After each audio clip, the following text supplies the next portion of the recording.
Good morning, ladies and gentlemen. Let's start the business of the day.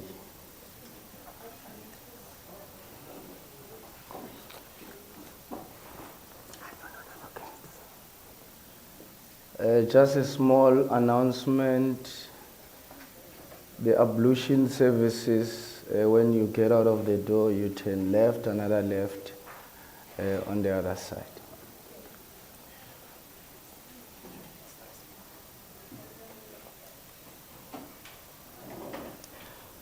Eminent guests,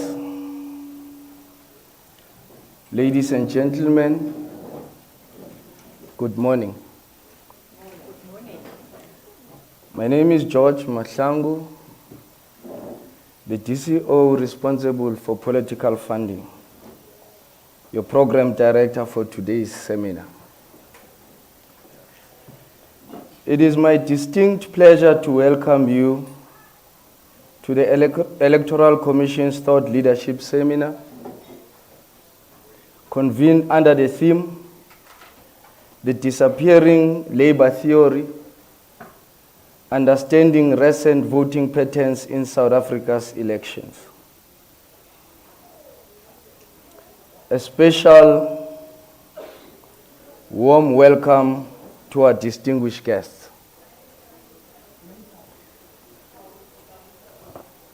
The Vice Chairperson of the Electoral Commission, Commissioner Janet Love, Commissioner Glenn Mashinini in absence, I'm informed that he's on his way to join us. Commissioner Judge Pili, I'm also informed that Commissioner DT will join us in a jiffy. Various DCOs joining us, various provincial electoral officers joining us. I'm told some of them are joining us online. Former Statistician-General of South Africa and our keynote speaker, Dr. Pali Lehohla, welcome. Research Director at the Human Sciences Research Council's Developmental, Capable and Ethical State Division, Dr. Benjamin Roberts. Researcher at the Society, Work and Politics, Ms. Tasnim Esop. Representatives from government departments. Representatives from organized labor and labor federations. Representatives from academic and research institutions, members of civil society organizations, representatives of National Political Liaison Committee, members of the diplomatic community, members of the media joining us here today, online participants joining us through various platforms. Ladies and gentlemen, on behalf of the Electoral Commission of South Africa, thank you for joining us for what promises to be a timely and intellectually stimulating engagement. As the Electoral Commission prepares for the 2026 local government elections, we recognize that delivering free, fair, and credible elections requires more than just a sound electoral administration. It also demands a deep understanding of the social, economic, and political dynamics that shape citizens' participation in our democracy. As South Africa's democratic landscape continues to evolve, so too must our appreciation of the complex factors that influence voter participation and electoral behavior. South Africa continues to experience profound transformations in our labor market. Rising unemployment, increasing informality, technological disruptions, and changing patterns of work and reshaping the relationship between citizens, the economy, and the democratic institutions. At the same time, electoral participation has displayed changing trends that invite careful examination and evidence-based reflection. Today's seminar provides an important platform to explore these intersecting dynamics. By bringing together experts from academia, government, civil society, organized labor, and electoral institutions, the Commission seeks to foster informed dialogue that advances our understanding of contemporary democratic participation and contributes to evidence-based policy making. We are especially honored to welcome our keynote speaker, Dr. Pali Lehohla, whose distinguished career in statistics, demography, and socio-economic analysis has significantly enriched public discourse in South Africa. His insights will undoubtedly provide valuable perspective on how changing labor market realities may be influencing electoral participation and what this means for the future of our democracy. The program will also feature expert reflections on robust discussion from leading scholars and practitioners, creating an opportunity for meaningful engagement of one of the defining public policy questions of our time. Your presence today reflects a shared commitment to strengthening South Africa's constitutional democracy through rigorous research, informed debate, and collaborative problem solving. It is through engagement such as this that we deepen our collective understanding and ensure that our democratic institutions remain responsive to the realities facing our citizens. Ladies and gentlemen, thank you once again for honoring our invitation. It is now my pleasure to invite the General Manager, Ms. Moagisi Letlaku, the General Manager responsible for outreach programs, to come and tell us why we are here. Thank you very much.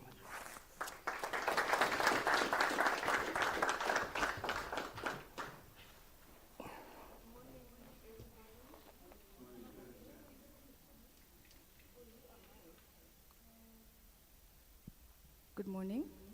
There we go. That's better. Thank you very much.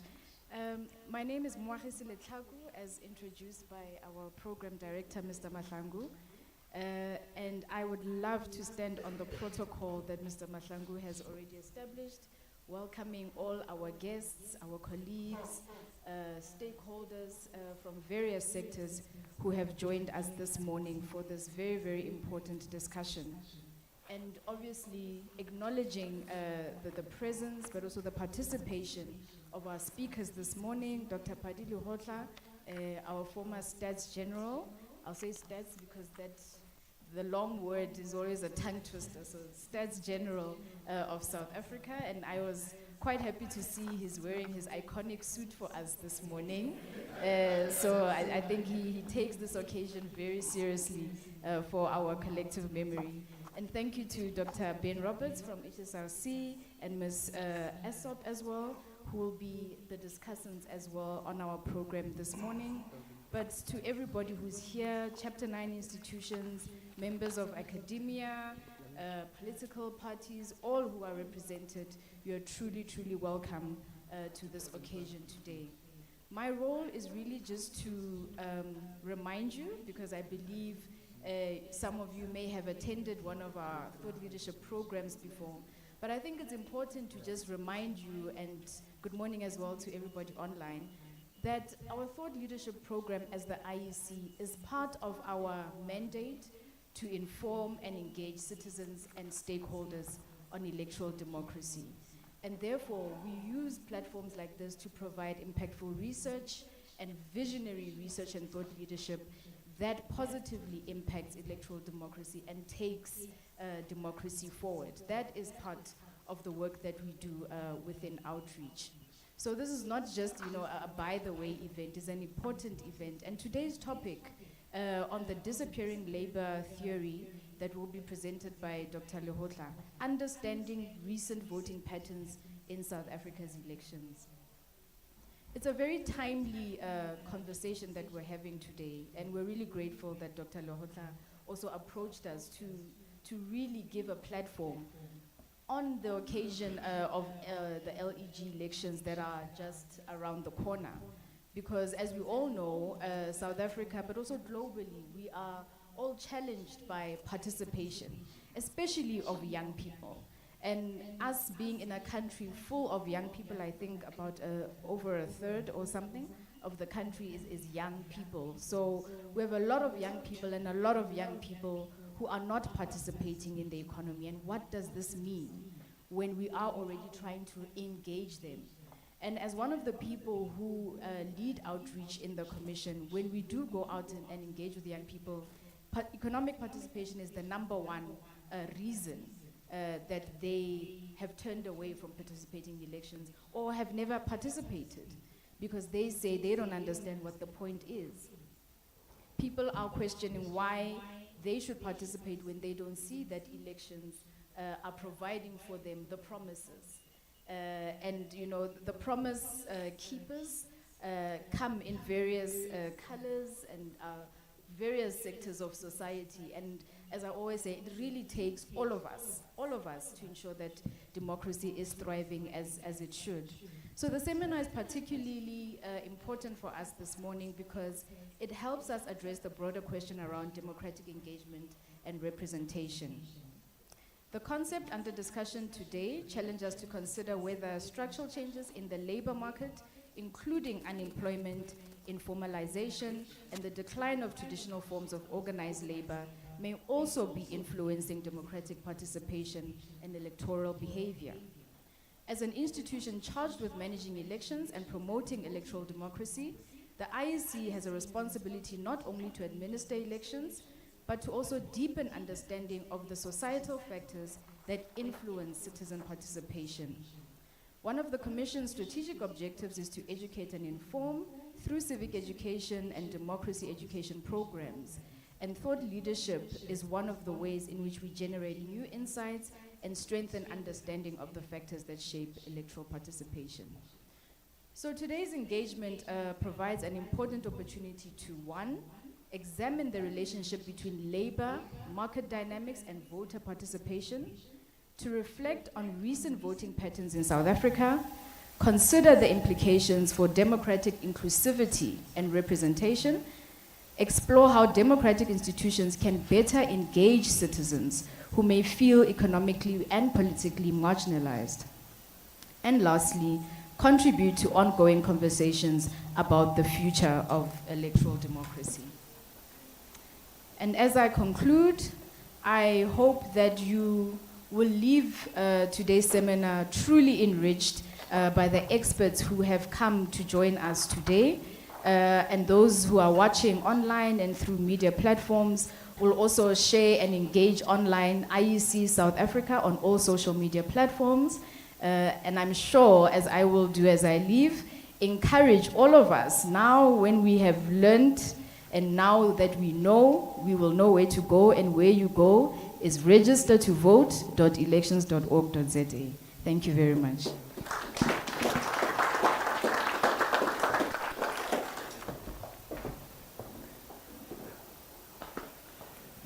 Thank you very much, Mwachisi, for setting the scene.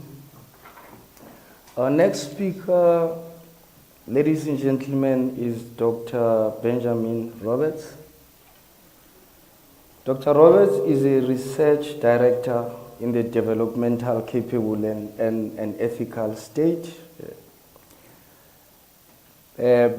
one of the divisions of the HSRC, as well as the coordinator of the South African Social Attitude Survey series. He has a PhD in social policy and labor studies from Rhodes University. He has coordinated the SASAS series since inception in 2003, and in late 2023 oversaw the fielding of the 20th annual round of surveying. He also oversees the voter participation and election satisfaction survey series on behalf of the Electoral Commission of South Africa.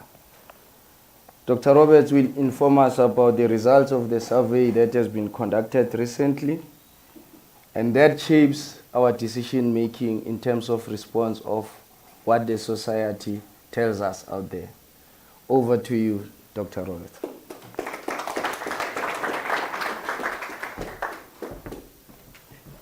Thank you, and good morning, everyone. I see there's a competency test here for me today. I've got to figure out how to get my laptop onto the podium without displacing speaker microphones, so bear with me a second. It sounds like a joke. How many PhDs does it take to fit a laptop on the podium? There we go.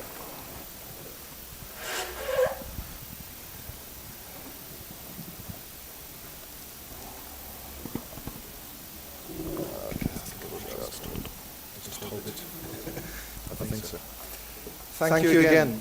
I did want to wear a yellow suit today. I did try hard to find one in my wardrobe, but I thought I might upstage our special guest today, so I'll leave the yellow suit to Dr. Lehohla. So as I said, I think this is by way of context. I think that the main star of today is the presentation on the disappearing labour theory. What I will do is, in a fairly stylized and quick way, give you a sense of some of the evolving electoral climate as we get closer and closer to Election Day 2026. So, in sum, what we know to date is emerging from the 24 national and provincial elections, we saw the country's first coalition government at national level since the early 90s, marking a key shift in the country's democratic trajectory.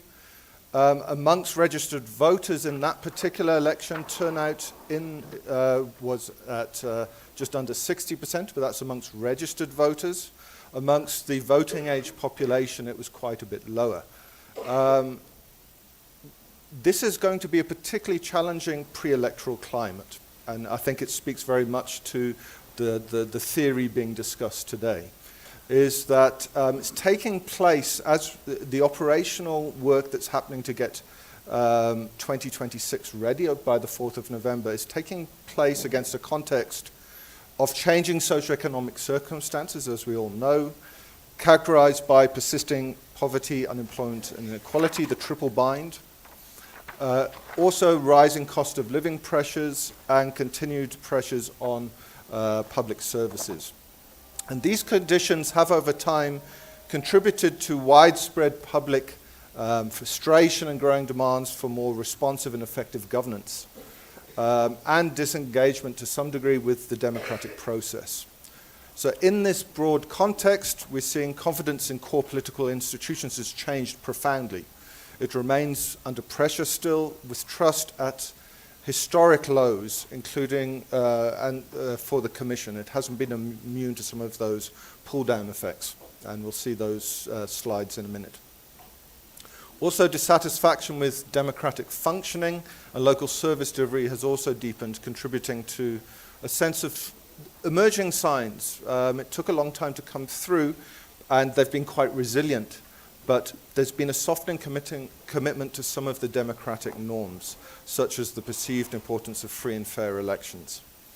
So these developments begin to raise fundamental questions about how persistent socioeconomic challenges begin to shape attitudes and also political behaviors, including electoral participation and turnout, as well as political trust and fundamentally democratic legitimacy. So as was said in the introduction, We'll draw primarily for this presentation from a series that is administered on behalf of the IEC. It's called the Voter Participation Survey. It usually goes before 6 to 8 months before each and every election. And it's really designed to look at assessing democratic commitment, public trust and efficacy, democratic performance, electoral integrity, and civic engagement patterns. And really that's designed to help shape operational planning in the lead up to each election as it occurs. Just briefly, the survey was conducted by the HSRC, its national representative. It's based on a probability sample, and we draw about 3,500 addresses for each round, with a realization roughly in around about the 3,300 mark, 3,100 mark. And the most recent round was administered between October last year and February this year, and it's been weighted and benchmarked to StatsSA's most recent mid-year population estimates. So I want to jump into some of the trends. So at a fairly general level, what is the demand for democracy looking like, and how has it changed in the country over time? So if you just glance at the green line on top, that gives us a sense of trend from late 90s through to the latest round of surveying. And what we see is that there's been a diminution in the share opting or saying that democracy is the only game in town.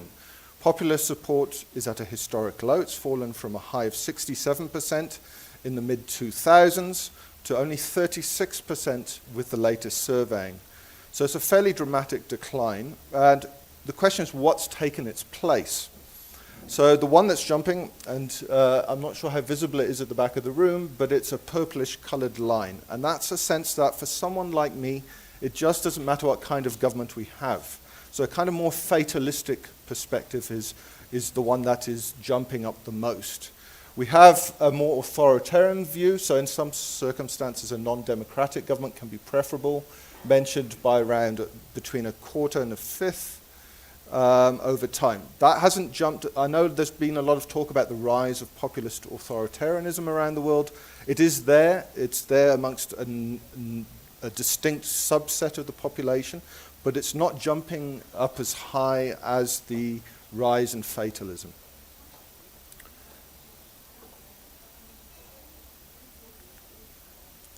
We've often been asked, is this just not reflecting global patterns? So here we actually took data from Afrobarometer, a high-quality cross-national survey series, which asked the same question. And we've represented here on this graph today. On the left-hand side is the all-country average for across the continent, and it's between the late 90s and the early 2020s. And what we can see is the African average has tended to remain fairly resilient. It's the latest figures put it at about 2/3, saying that democracy is always preferable. On the right-hand side is the Afrobarometer graph for South Africa, and what we can see is this distinctive decline after the sort of early 2010s. So falling from 72% in that round to 43%. So that has been it shows that in some respects Africa is quite distinctive in this changing pattern of beliefs about the demand for democracy. Going now to actual satisfaction with democratic performance and the way democracy is working. On the left-hand side is the common question, how satisfied or dissatisfied are the way democracy is working in South Africa? It's one that's asked in many surveys around the world. What we can see, and this charts the last 22 years, from 2003 to 25, we can see back in 2003, 63% were satisfied with 25% discontent. And there's been a crossover effect which took place in the late 2000s, early 2010s. And what we see with the latest survey data is that it's almost a mirror reversal for what we saw just over 2 decades ago, with 68% dissatisfied with democratic functioning and only 17% satisfied. The right-hand side also shows this quite strong decline, and it's one that's often reported in national statistics, including in the Presidency's Development Indicators report, which is the country going in the right or the wrong direction? And this one shows the percentage saying the country is going in the right direction. The dark blue line represents the GCIS Markernor figures, and our own survey is the orange one. So it shows it's gone from about 70% in '94, and it's come down to barely over 10% with the most recent round of surveying. A lot of this big change over time is mirrored in valuations of trust in core political and, to some extent, social institutions. So I think what's important is just to observe not the absolute numbers, but just to get a sense of the tendency over time. So we can see whether you're looking at national government, parliament, local government, political parties, courts, and even traditional authorities, we're seeing that there has been a declining tendency over time. Some of them are quite precipitous, so particularly the national government, parliament, local government, quite sizable declines, going from around 70% mark to barely 20% trust. They are particular that this pattern has firstly started in the late 2000s, so it's not a new phenomenon, but it did intensify certainly during the 2010s and beyond. Speaking to the thematics today, we've actually looked at these trust indicators through a socioeconomic and also a labour market perspective. And what we find is, interestingly, there's not a particularly stark difference in trust based on whether an individual, for instance, is employed or unemployed, or based on one's poverty status. It's a fairly broad-based declining pattern of confidence, and that we're now in quite a low trust environment. Talking about the Commission more specifically, as I said earlier on, it's not been immune to this effect, but it's important to point out, provide a few key remarks about trust in the Commission. Trust in the Commission was at a high point in around the 2010 when it was about 3/4, 74% voiced trust in the Commission. That's fallen to 32% with the most recent surveying. But you'll wonder what this little floating line is on top. We do another survey for the Commission, which is called the Election Satisfaction Survey, and that's done on election day. And that is obviously with just those who have just come out of voting stations and voted. So it's a representative sample of the voting public. And we ask the same question on trust in the Commission. And look at the numbers. They're sort of in the upper 80s, 90% range. So this speaks to a fundamental gap and a polarization between the voting public and the broader public, particularly including those who are no longer participating. So there's a huge trust gap that's coming through. Secondly is to say, despite the decline, the Commission still remains in the, I don't think is it displaying? No. In the middle of the pack. It's still higher than many other political institutions, but the decline is worrying. It has a bearing on on ability to successfully administer elections if there are remaining questions. But it's amongst a particular segment of society, and that has to be borne in mind continuously. And it's fundamentally, the third and final point on this slide is it's fundamentally linked to how one views the performance of democracy as a whole. So if you are very satisfied with democracy, your trust in the Commission is at 55%. If you're somewhat satisfied, that drops to 51. If you're more ambivalent, 32. Somewhat dissatisfied is 33. Very dissatisfied, that trust in the Commission drops to 17%. So that we've tested cross-nationally, and in every country in Afrobarometer, I think it's about 30, 32 countries, the same pattern comes through. Trust in the EMB is particularly linked to overall evaluations of democratic performance. And I think that's something we need to think about as well, is this general pull-down effect. If the substantive elements of democracy are not delivering for citizens, it has a strong reverberating effect on a range of metrics. Again, South Africa is somewhat distinctive. We showed the Afrobarometer all-country average for Africa across successive rounds of surveying versus South Africa. So this this decline is particularly sharp in the South African case. Moving on to thematics a bit more economic related. So we can see this is satisfaction with the general economic situation in South Africa, and it in some ways is a fairly somber picture. I think we can see that the share that are satisfied has been quite low across multiple rounds of surveying. Here we're looking at 2007 to 25.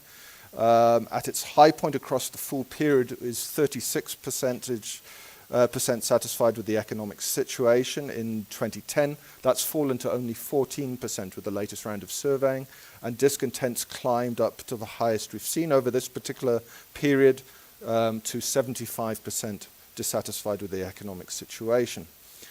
To some degree, this reflects in this slide, and we asked about prevailing socioeconomic conditions. We asked how things changed on certain aspects, over certain issues over the last 5 years. If you just look at issues of corruption, cost of living, unemployment, crime and safety, and service delivery, you can see that by a sizable margin, the share that say things have gotten worse eclipse the share that's saying that it's either remained the same or it's improved.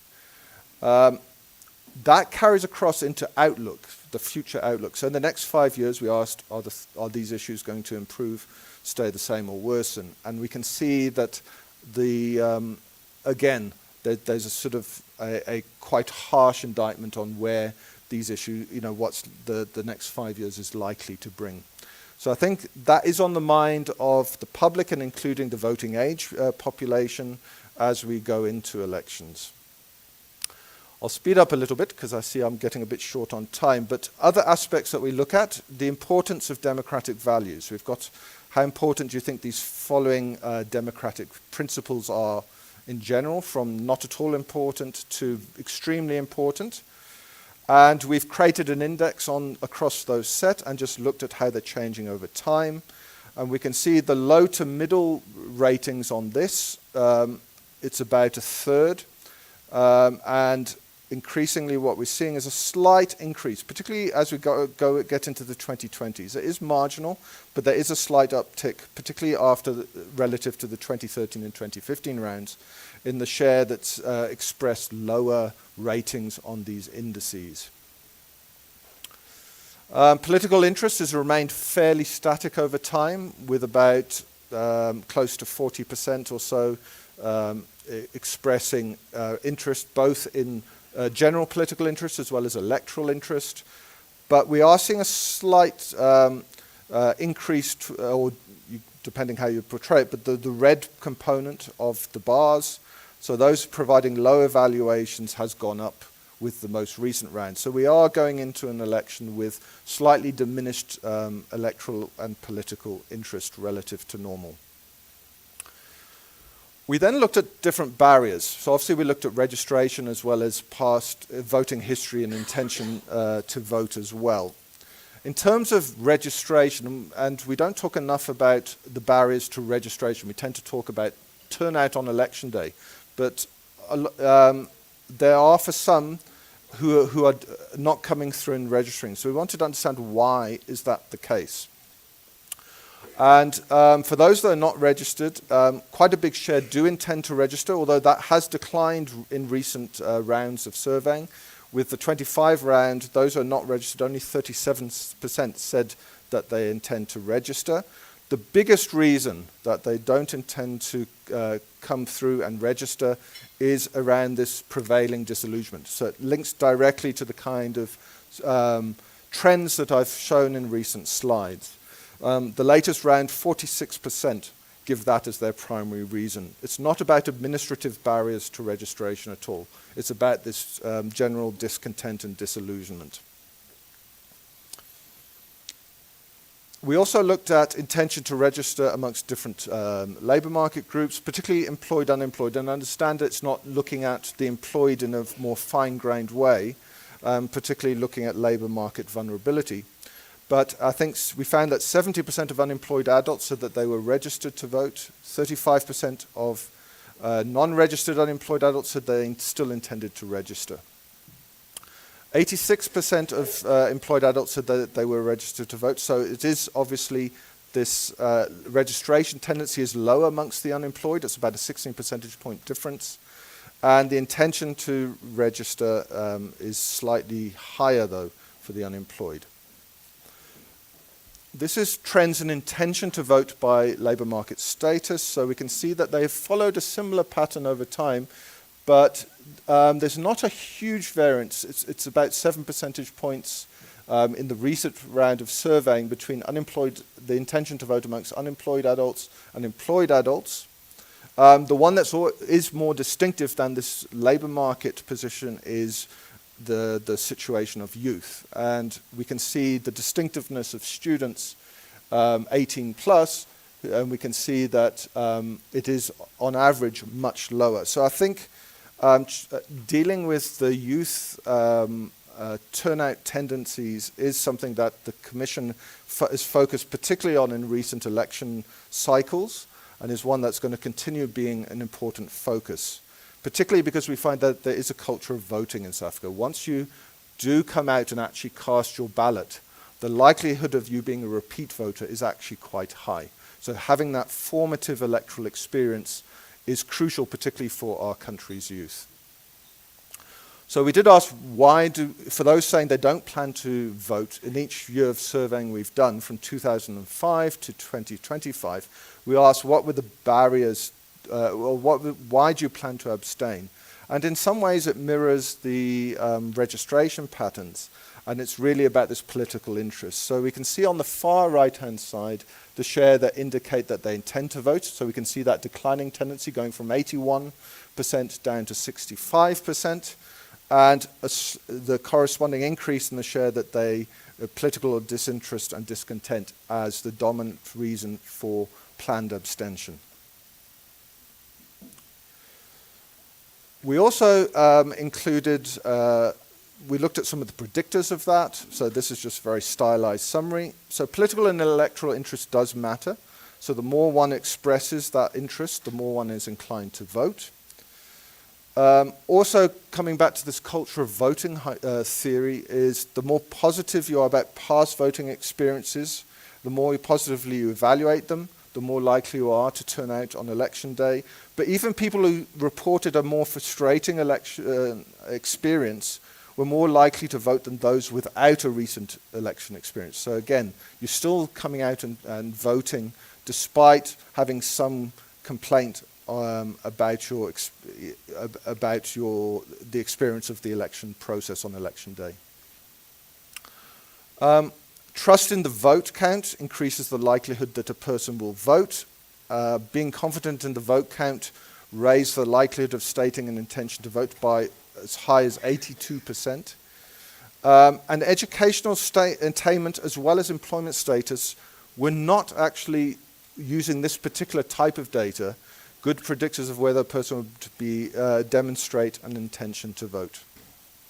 So, and then we looked at past voting behavior, and what we can see if we look particularly amongst the unemployed versus the employed, the two far left bars, the green shaded is that they self-reported, of course, that they vote every or almost every election. So there is a discrepancy there based on whether you're unemployed or employed. And it's usually in the 15% range over time. This is an average across the three most recent VPS rounds.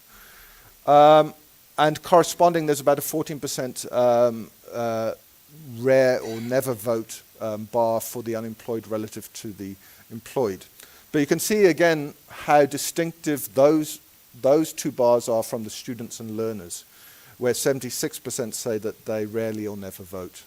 So it is really, again, it comes through time and again about how youth and their predispositions and how one addresses those particular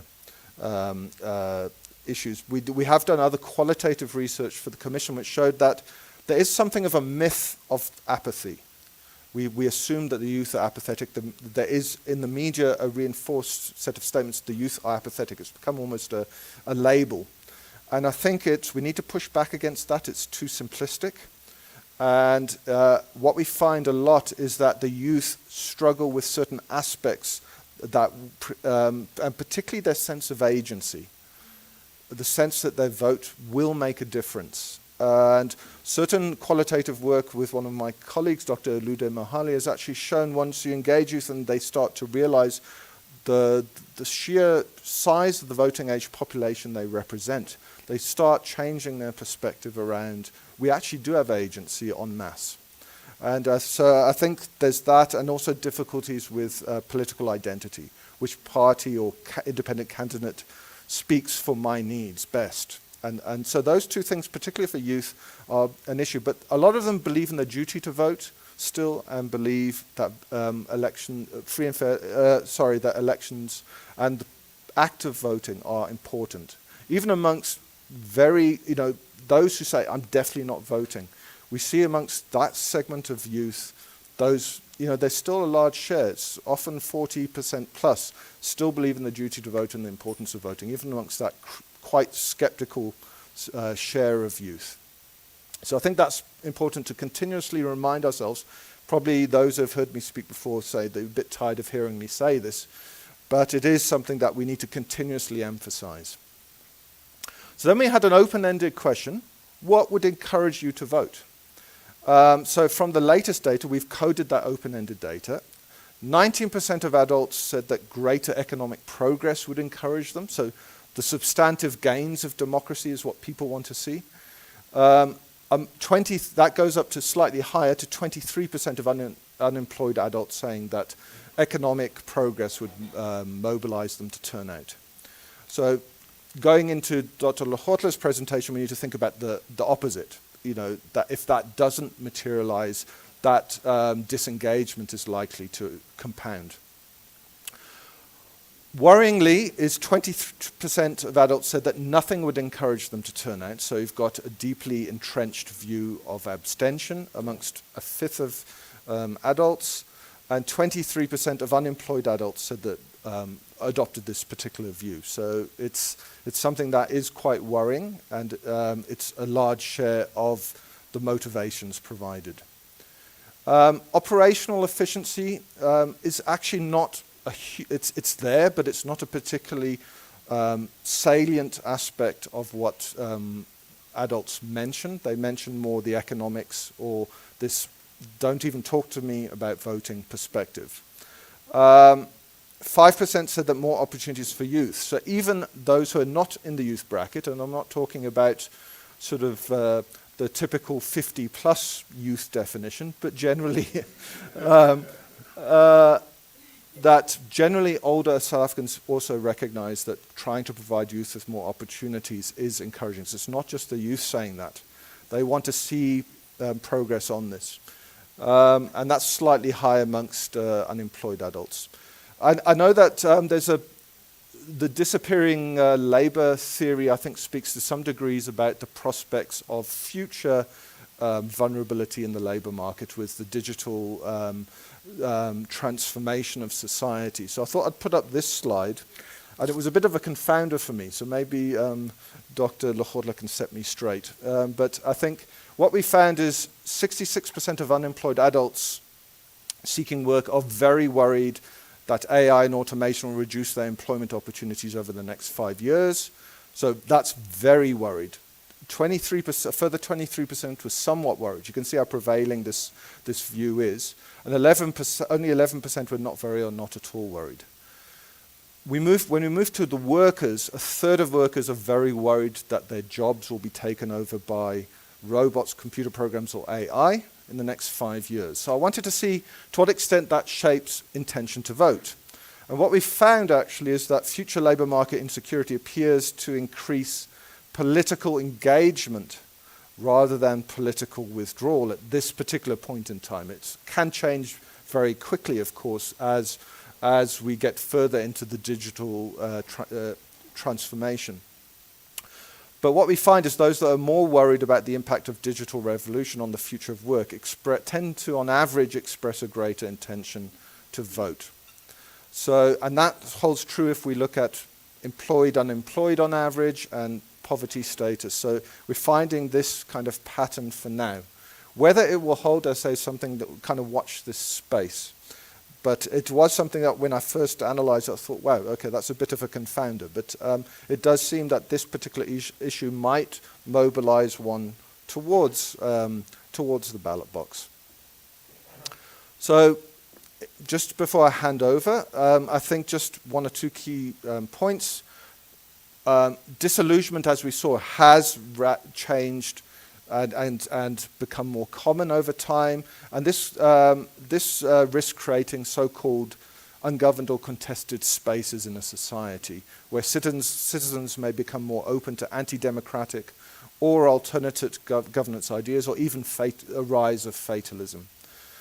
In a climate of frustration like we're seeing with the data, I think disinformation thrives by creating new challenges for society which can further disengage citizens or encourage kind of political behavior that ultimately might be seen as not in the democratic interests.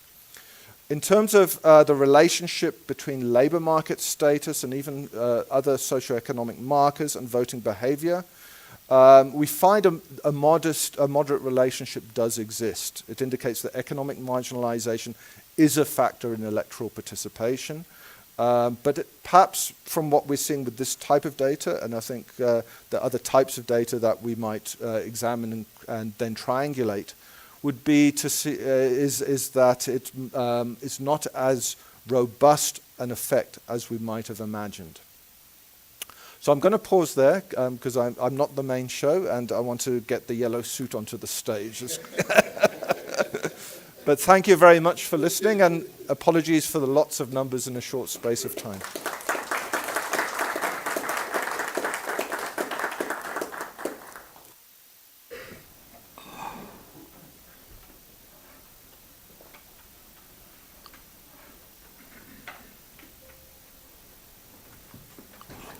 Oh, yeah, you can, yeah.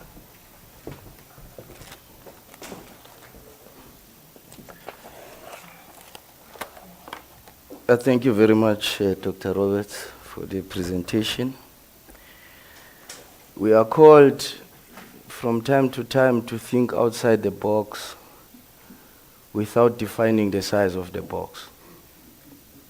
And the danger of doing so, someone can choose a matchbox, someone can choose a bigger box, but the box remains the box. Now, the outcome of this survey, you know, somehow begin to define how big the size of the box is, which is appreciative. Without further ado, I'm going to call our keynote speaker, Dr. Pali Lehohla.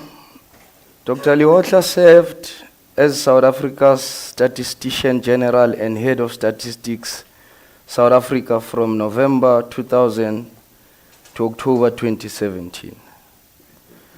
During his tenure, he held several prestigious international leadership positions, including Chair of the United Nations Statistics Commission, Chair of Statistics Commission Africa, Chair of Parish 21, Chair of the Africa Symposium for Statistical Development, and Vice President of International Statistics Institute, where he led its 57th session in Durban in 2009.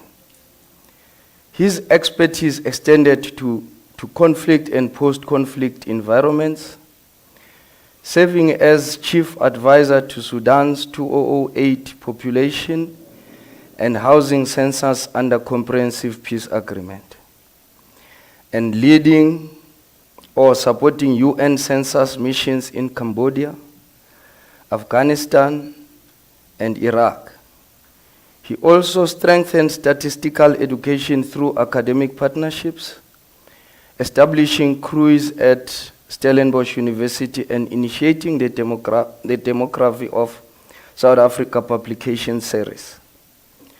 Dr. Lehohla holds qualifications in statistics and economics from the National University of Lesotho, postgraduate studies in demography from University of Ghana, and completed the senior executive program through Wits and Harvard.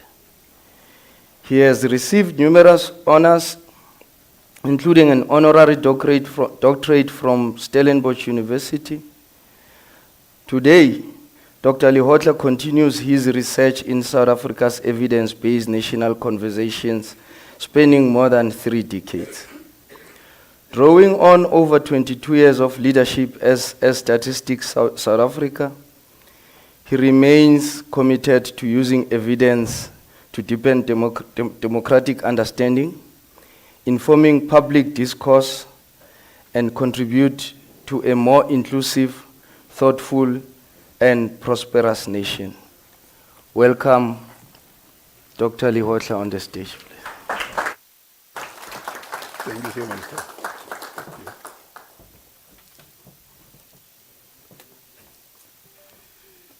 Chair, thank you very much. I got an instruction that I should come up, and I did. And whether I came up at the right time, I'm not very sure, but I did come up. Professor Robertson, thank you very much for not borrowing my yellow suit. It's reserved for myself. And when I got this invitation to come this way, I felt that perhaps I should go and get my old suit, because I thought that the message that I'm going to deliver is quite one that came to me by some kind of surprise. So I thought that because my message is very tough, I have to look at Proverbs 3:2-7, where I should not hold good from those to whom it is due, when it is in my power to do so. Because the information I have is very powerful. There's no doubt about that. And I think in the context of moral philosophy, of social justice and daily life, the idea that do not withhold good to those whom it is due is a very potent truth. Accompanying that truth is what we have to observe between Alex and Santin. Alex represents the 90% siphon, sitting side by side with Alex, which has 15%. And if you have that, now what is democracy? And what is democratic about South Africa? That's the question we have to ask ourselves. That with that kind of situation, what is democratic about it? And when that 90% and 15% relate, whether we are not a country of idiots. That's the question. Now, I've been given an hour, and I'll try and go as fast as I can, because I have a deck of slides, not so much for reading them, but for leaving them with yourselves, so that you can indulge them. So, a utilization framework, and this is what I saw in Korea in 2002. It stuck in my head, and it informed me on how I will run Stats SA. Where there is top political authority, there's the mass media and their specialist groups, and then, of course, right in the middle is the planning authority. Then we have the resources and the statistics office. I don't know whether you are seen from there. You better come down this way. Oh, it's this. I see. Looking askance through the corner of the eye. When you are watching my back, that's very good. So, when you think about these, the question is South Africa following this kind of model? Whether there is that central place, which is the stomach, where things are digested adequately so that they produce something. My answer is no, it is not. And have we understood what a knowledge society is? And I've been talking about this, speaking to ministers, presidents, everybody. For the last 17 years, I was Statistician-General. And for the last 34 years, I was in statistics environment. And I don't think I've made headway. To create an understanding of what a knowledge society is. And Professor Roberts here has just spoken about the fear, about the fear of AI and what is, and that is what Marx in chapter 15 of volume 1, he talks about artificial intelligence. He doesn't say artificial intelligence, but he says autonomous systems. And what happens in autonomous systems? And he argues that capitalism would have been a very archaic mode of production to survive when we have autonomous systems. That the collective AI is exploited by a few. And it's completely analogous. Now, what is a knowledge society? It's a well-informed society, that's according to Spina. And in a complete knowledge society, of course, we have all knowledge to everyone. That's where we are now. Simultaneously, available freely. We watch the war in Iran and Iraq, in Iran and the US and Israel, simultaneously across the world. Nothing is hidden. But preconditions for a knowledge society to be fully functional are literacy, promotion of use of literacy, promotion of access to literacy, and basic freedoms. And basic freedoms, that's where the IEC is.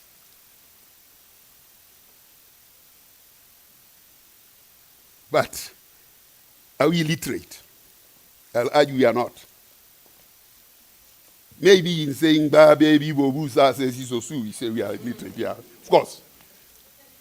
But we don't hardly meet that knowledge that Socrates talks about, which is episteme, instead of the docs. And when you think about Magubane talking about the voting cattle, then you'll understand what the results are here. The late Gomomo, yes, the trade unionist, talked about the voting cattle. Each time he came on television, he talked about the voting cattle. He warned us about the voting cattle, and that's where we are. So the basic freedoms. Now, what are the forms of knowledge? Semantic form, irrespective of empirical evidence, which is what we see on Twitter and everything, everywhere. They'll even make you appear there when you are not there. And then, of course, knowledge as understanding, which is really the scientific knowledge. That's the statistical knowledge, the science-based knowledge. Without science, we cannot go anywhere. And we have destroyed all our science institutions, the CSIR, the HSRC, all those things have been destroyed. Under our watch. We don't have ESCOM now, we don't have SPURNet, we don't have any of those, that architecture of science. So this knowledge as understanding, we are devoid of that in the country at the moment. And therefore we cannot have insights, we cannot have competence, and we cannot have authority. The absence of the state is because it is not a science-led state. It's based on knowledge as information, any form, Twitter, everything. That's the kind of state we have. And with that kind of state, you cannot go anywhere. Now, cognitive map of the knowledge society as an aid to orientation. You've got to look at knowledge as academic, as all those kinds of things. And the knowledge base in which I work as a statistician is the one that is serious, that is electronic in works, technological, it's public, it's non-academic because it addresses real issues. And because of its non-academic nature, it can easily be captured by politicians for nefarious ends. Because the politician wants to solve unemployment. And therefore, when you collect this data, it's with the purpose of understanding unemployment to solve it. So it's not an academic exercise to go and collect information on unemployment. But with time, over 30 years, I realized that it was just an academic exercise. Nobody takes unemployment seriously. And it's because the state is unscientific, doesn't have science in it. And that's where we are. But be it that as it may, as a practitioner of this knowledge system, I start with utilization as a statistician, as an official statistics person, to solve the problem of unemployment. Not myself, but the political authority. They start with utilization. I start with utilization to address their needs. Then I do research, I process, I document, and I distribute. The guys in universities like, Professor Robertson, HSRC has part that, but probably you are more there. In the morning, you may wonder why the sky is blue this morning, and you have to go and research why the sky is blue. So you see the opposite here. He starts with research, processing, documentation, distribution, and utilization. Right at the end. With official statistics, you start with utilization. And that's where the tire meets the tarmac, and the politics can be very rough. In South Africa, fortunately, we haven't reached that state.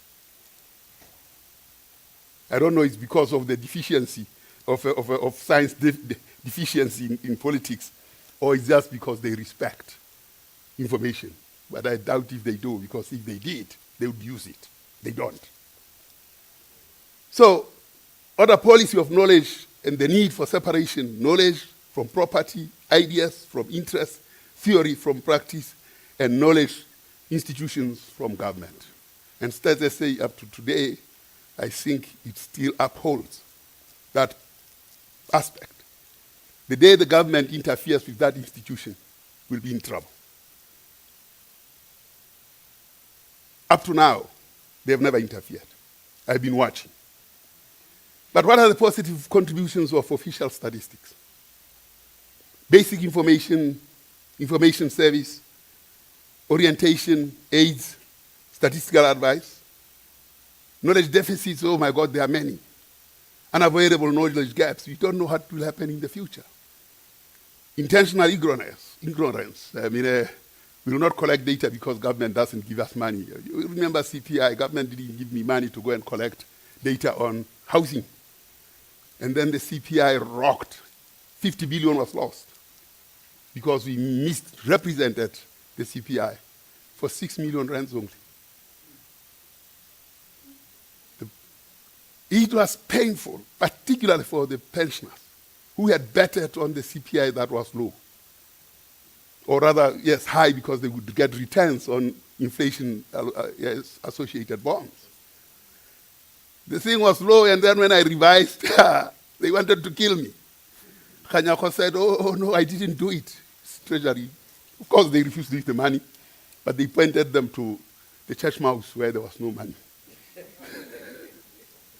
So these are things that are, and of course, there are errors, intentional errors. I mean, for instance, when I get somebody who's 14 years and he says he works, I'll not measure him as working, I'll not report him as working, because my standard is from 15 to 64. And of course, I'll not be reported as working because I'm above 64 now. Yet I work, harder than before. So those are the errors inherent in the statistics system. And then, of course, limits to statistics. These things cannot tell you, give you insights. A statistician, when you ask him, you say, what is this? They say standard deviation. It's only when he engages with the subject matter that then the insights come. Otherwise, they are robots. Now, there are risks. And part of the problem that we have is this one of the risk profile of handlers of statistics. The blind mailman not allowed to read. They have no insight, no understanding, no intervention. So Maluleke will send them to go and collect data. They get there, they tell them, the Statistician-General has said, I must collect this data. If you don't, write here, and then I'll ask the Statistics Act, and then they'll arrest you. Well, I did that in the census of 2011. I arrested a few people. And the guys felt very much protected as they collected the data. The district, who is the butler, insight, understanding, no intervention. Of course, the anonymous, the statistician, oh my God, they have no insight and no power to intervene, but they understand the numbers. Then the politician, oh my God, these guys have insight and power to intervene, but understanding our boggerol. Absolutely not. Listen to them when they read statistics, you'll be disappointed. The late Ngubane, the Minister of Education, was in Ndade Ngubane, the first Minister of Education. Bengu, yes. So he was looking at the rate of change of matric results. So he had moved from 80, and then he added 2%, it was 82%. Then he added 3%, it was 85%. I said, oh my God, what will happen when he gets to 100? Fortunately, he never did. But that way of understanding numbers when you are sitting in policy position and you don't understand that. So, my God, I tell you, they are terrible when it comes to, they are very mechanical. The participatory, the scientists, they participate, they do all these things. But where we want to be in South Africa is where we have to be interventionist, where knowledge is power. So we have these people with insights, with understanding, and with intervention, all in the same room to get this country going. But because the politicians fear science and they don't even care about science institutions, look at how they have funded them. They've killed them completely. And we are heading to AI. These are the difficulties, and these things have to do with democracy. They have to do all with the IEC. That's the role. That's what you have to protect. So, what are the state of state systems? Political and legislative, we know that parliament, obviously, is not trusted. Now you could see the graph going down that way. Because knowledge is not power. Absolutely not. You can't respect people who know nothing. Judicial mandates, the judiciary, at least they are standing. But they are also under a heavy burden from the politics. Citizenry mandates, regular mandates, the elections, the civil society engagements which you facilitate. But of course, the March on March showed us spooks that there was no government. The state has disappeared. Public finance mandates, the treasury and everybody. And more recently, the rights-based mandates are there. Human rights, public protector, and so on. What is still missing is challenges remain in state systems, which is facts about the state, the use of evidence for decisions, value chain arrangements for organizing and managing facts about the state, from inputs to impact, and governance and institutional arrangements around the power of numbers. Man, I tried to put on a yellow suit. I was there in Mangaung in 2013. Was it Mangaung 2014? There were 7,000 delegates. I was general, complete. Bushiri couldn't beat me. With a 7,000 audience sitting there. And when I finished, we bambile. That was all. I went to China. They invited me. There were 5 of us from other countries. They sat down and said, what are the implications of China's economy on its demography in the light of the 2010 census? Up to now, 2011 census and my yellow suit went, my God. Well, all was said was, we bambi. It's a, sure. That's all. And when you have that kind of thing, and you think you can run democracy, no, not at all. So the IEC, you are in trouble. So I think we need to bring statistics closer, which is the START mandate. Statistics for transparency, results and transformation. Statistics for transparency, accountability, results, and transformation. These numbers are transformative And what I will be doing is to take you through that transformative journey that I've been continuing outside. That is why the labor disappearance index correlates and, in fact, causes democracy collapse. And I'm very happy with the survey that we ran, 3,500 sample, random. The politician will say the sample is too small, you know. No, go and make it bigger. So make it bigger. So no, 3,500. And to ask them in the street. Now, I did metadata, longitudinal metadata. The results are valid. No one, except if they are ignorant, and of course we have to deal with their ignorance differently. They have voice, you know. So, this is South Africa, 1865. The census of 1865 asked how many idiots are there. And there were about 250 idiots, I think. 210 idiots. I wonder whether the Statistician-General should not include that question here in the census to find, as a proportion of the population, not as it's not as an absolute number, because if it's an absolute number, it will be millions. But we want to know whether that has increased relative to the absolute number, whether we are improving on the number of idiots as an outcome. I guess we are. So, what is the story? My presentation is from mandate to mesh, which is political mandate which you have to have, and then to getting the evidence from the mesh. 4 censuses. My God, when you look at that data, phew.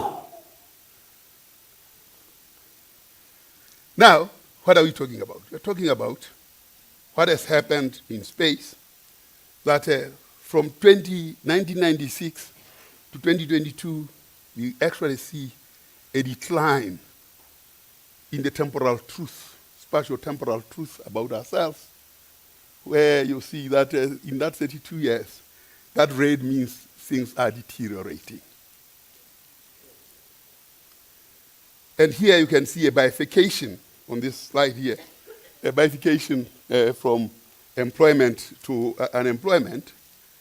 And here, this thing, you know, when you look at it, it's so painful when you look at the data because it flashes all things into your face.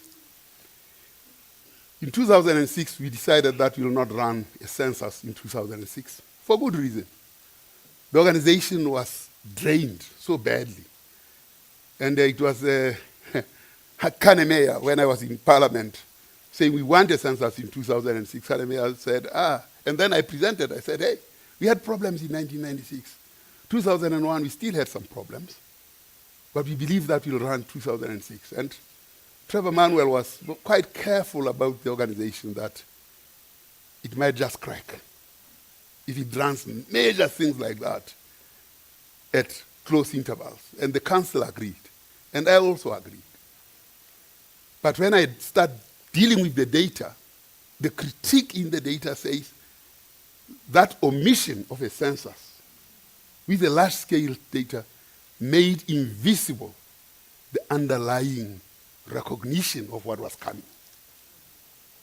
Now you are responsible and you are sitting here. This is this part here. And of course, here, on the basis of the SAL, those small area layer of statistics that we draw from Professor Robertson, things are getting worse. And of course, here we can see the democracy collapse index. I'm still going, I'm not allowing you to ask questions yet. But there is a history here. And this history starts when, in 1965, when my father bought an ox from Vepna, from Olfir, just across from Van Rooij's gate, across. Bought this from an Afrikaner farmer.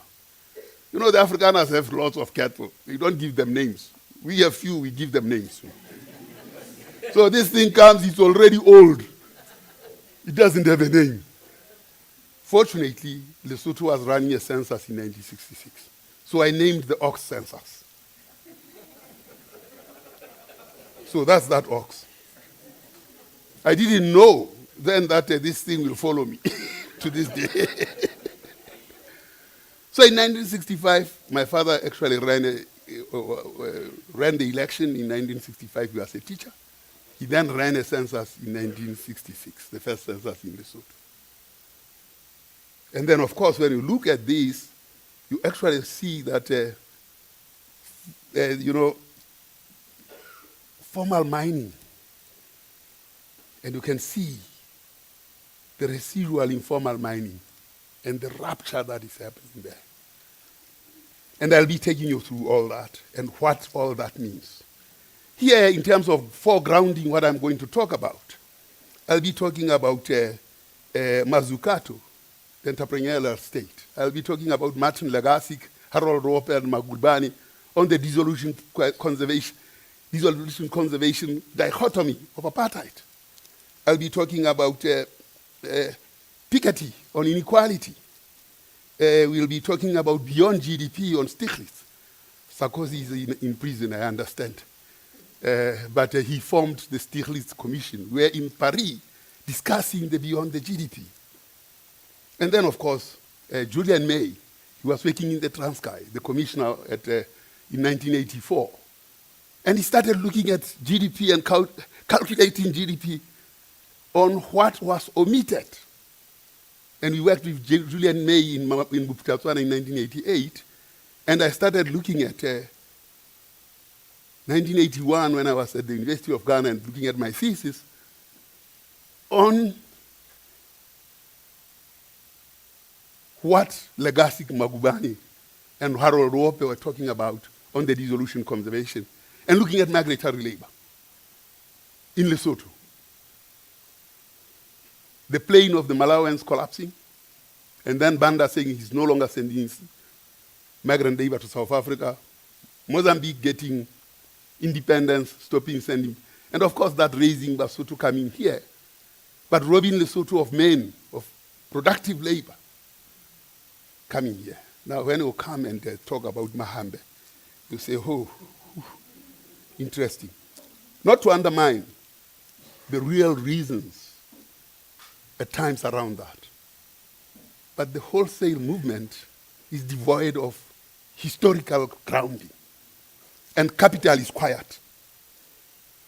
It's only when it finds that people have started attacking capital interests across the continent that they start talking. This is your mandate as the IEC. How do we make South Africa work? So, what are the national spatial audits? Dealing with the metadata. In fact, very interesting. In the metadata, there are three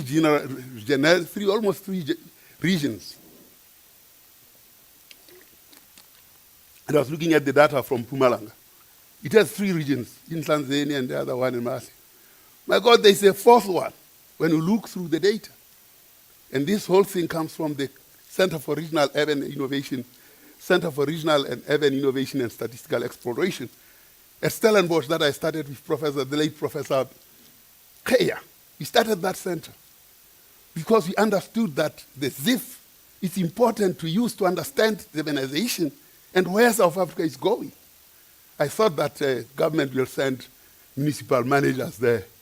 You know, I had to send my statistics offices, including the Statistician-General. We had 110 people getting masters from that. That's why that organization is still standing and pumping, for them to understand regional science as a driver of development. I thought that municipalities will understand regional sciences that, oh my God, they feared to fear. They feared to fail. So I said, no, we'll give you, let's go and talk to government, you will get scholarship and you go and study. But you will fail if you don't perform. So now you are a manager and you fail. You go back to the office, these guys will look at you and say you have failed. That's not very nice, eh? So they would rather not go there than to fail. So, what is the geography of the mesh? Now, I want to come here now. These chairs. Right. You see, what Professor Robertson did was to go and draw a sample in this squares, little squares here, to draw his 3,000 households. There are 100 and, oh, you have taken me up, oh, it's shifted, eh? Okay. You have shifted the bedroom when I was starting some work. So he got his samples from here. This is the census mesh. There are 120,000 of this, where we count 100 households in each. He draws his sample from those. What I do is deal with the metadata from there. And then I integrate those from 1996 to, from 85 Buktatswana and then to now. And then I look at the density of this in order to understand what is happening. When you measure national accounts, you look at labor and capital, and you go to the firm, the factory.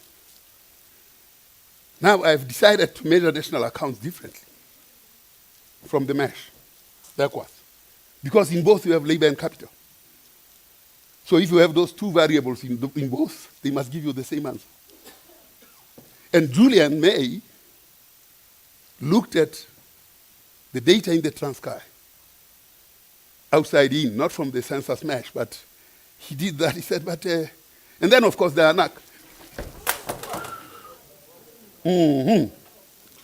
Has it died? Or it just, why did it manage to escape here?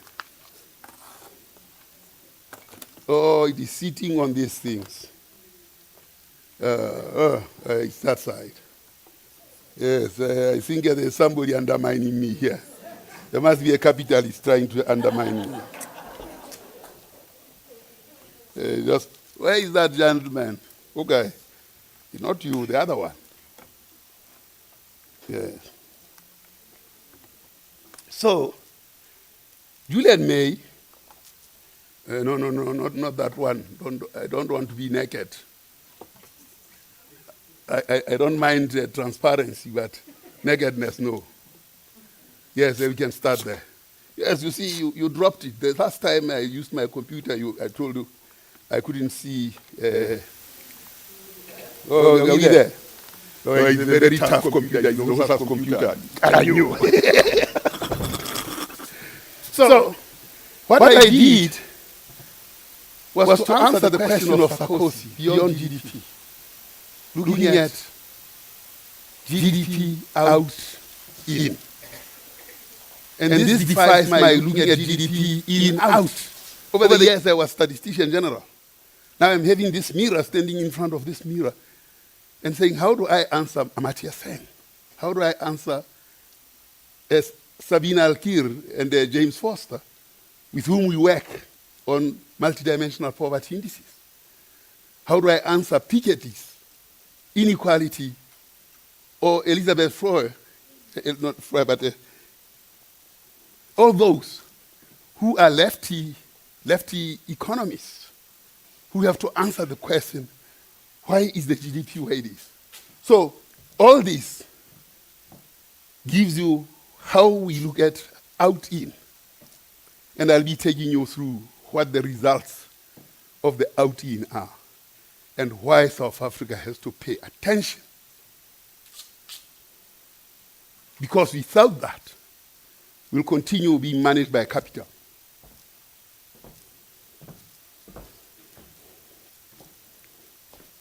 So, you see, even in Soweto, I was on the 16th in Soweto. These kids managed to do mathematics and pass well. But because of the conditions of the mesh, even those who have gotten 100% pass, their destination is southward. That's when you look at those ocelli, which is ocelli is the eye of the locust. It has all these multiple things, and that's the ocelli we are using. They are destined to fail. There's no way they can succeed in Soweto, because the conditions are that way. We have created those conditions, and that's the task of democracy. Because if democracy doesn't do that, now this is Jukle. Juklane is a serious problem in Soshanguve. And that red part is where hotbed of crime. And I've come to that through the meta-analysis. And this is a conversation, let me say, of 30 years of South Africans discussing. We don't need a national dialogue. You need to look at the data and say, here has been your dialogue over the 30 years. And each village must have this, and I've done it, I've prepared it. Each must have it. And then they discuss and say, what has not changed, what has changed, and what has caused that. It is not a politician going in the cardboard and putting it on the post and saying, I'll deliver water when the sewer running down there, unless he means that sewer is the water that people should drink.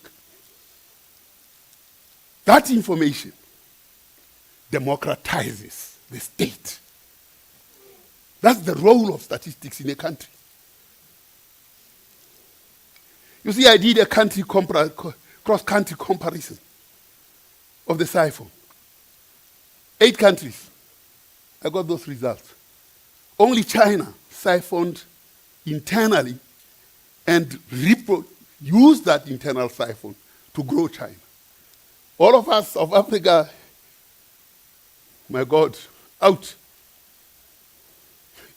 I'm coming to South Africa, you'll see it. The US, it siphons internally, but for a capitalist class, a very, very strong capitalist class. So everybody gets poor. In South Africa, it is the black surrogate capitalists with their white masters, and they siphon everything out of the country. I'm coming to that, and you'll see how this out-in method, I've used the out-in method to do this cross-country comparisons. And I've included Norway recently, and Germany. And Germany and Norway behave quite differently, more similar to China than everybody else. So the out-in method is the most critical method for people to understand themselves at the level of 100 households. That's democracy in action. That's how people will know what they're voting for when you do that. So here, I'm giving you a spatial distribution of anomalous nodes.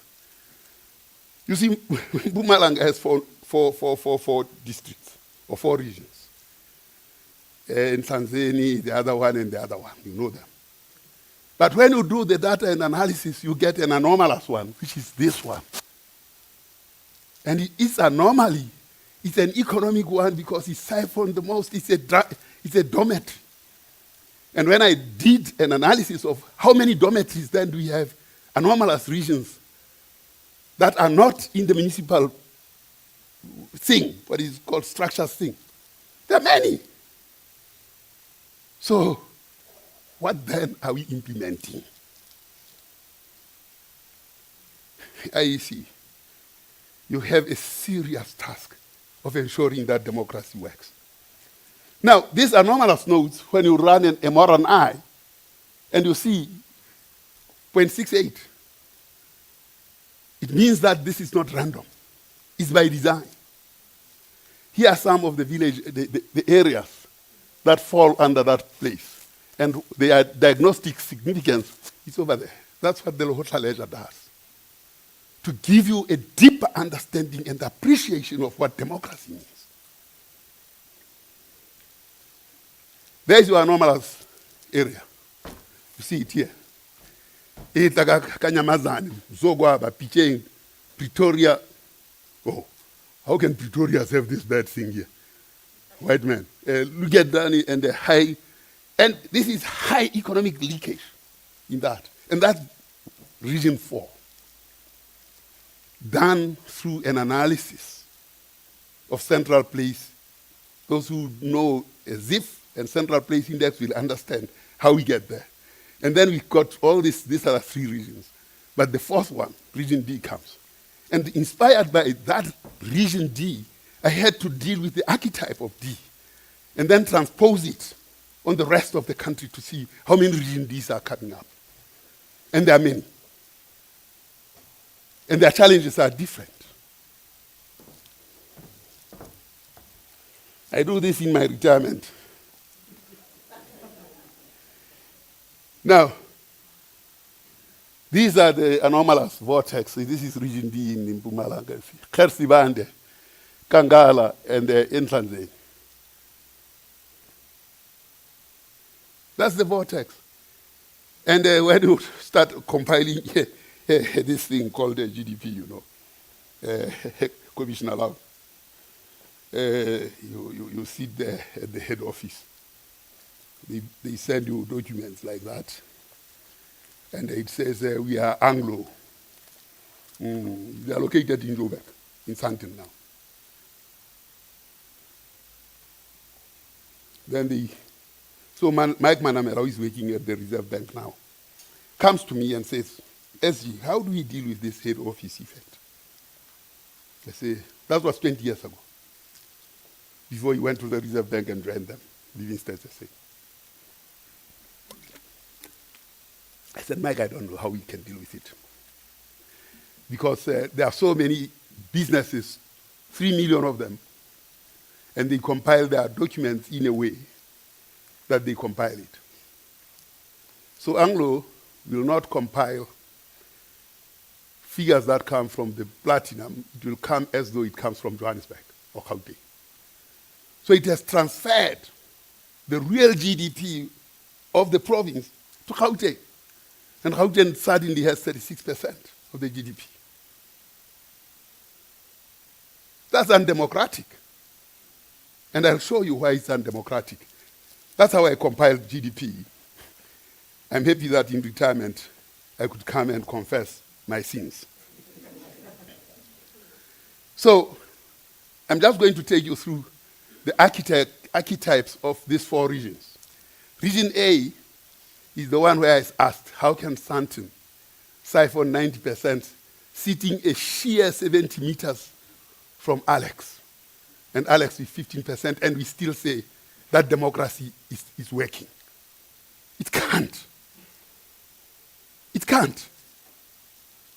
That cannot be democracy. When Sandton, you know, when you go there and we go and eat a dish of 3,000 a plate, and this person comes from Alex where there's no water, and they serve us this food. You never even think about where did she wash. And then you swallow that. Of course, very good for your health. And they look after your children. Surely you have to ask, who is my neighbor? So that's the archetype A. And this is what the IEC must take care of. What are the archetypes? And how are we going to change the archetypes? As a democratic process. So migration, gravitational pull, all is certain. They don't have this thing of match and match. No, not in Sandton. B is arteries. They siphon, take things through all the other places. That's archetype B. And there are corridors that flow like way, and they facilitate flows. Archetype C is the labor reserve. In the Transkei, everywhere in Lesotho, in Malawi, or everywhere, continuously. And during that period, they've been siphoning those countries. So when the match and match come, and then we have archetype D, which is the hotbed, like Alex, 70 meters away from Sandton.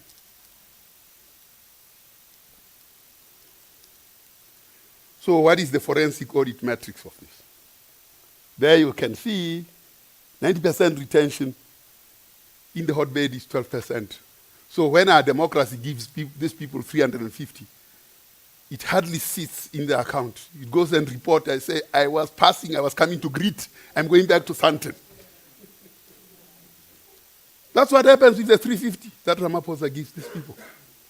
It comes and reports and says, I was, hello, and bye, goodbye. Gone. I'm not showing you the statistics. Because democracy must say, what does that do? Democracy would say, if we are going to give you 350, how are you going to get your freedom? From Amartya Sen, who says freedom as development. So where is that bench that says with this 350, you know how much blacks consumed? The expenditure of blacks has been 43, 45%. When that 350 as total expenditure, whites were about the same. When that came, the expenditure of blacks soared to 62%. That of whites dropped to 25%. Not that they ate less, but the black contribution increased, displacing that of the whites, but with very little food in the stomach of the black person. See? And now, so all this money that is called distress has nothing to do with development, has nothing to do with democracy. A wise government, when it did that, it would actually put a bench called agricultural bench for productive assets, agriculture and everything. That's IEC's mandate. Otherwise, they'll come and ban the buildings anyway, because what's the use? I go and vote, I get nothing. You'll be the first victims. So, a democracy without economic fundamentals is far from being a democracy. It's what is it called? Plutocracy, that's it. Yes. The one that Socrates talks about, the merchant politician who trades with the plebiscite as currency and as merchandise. That's what they do all the time. That's what they'll do again and again.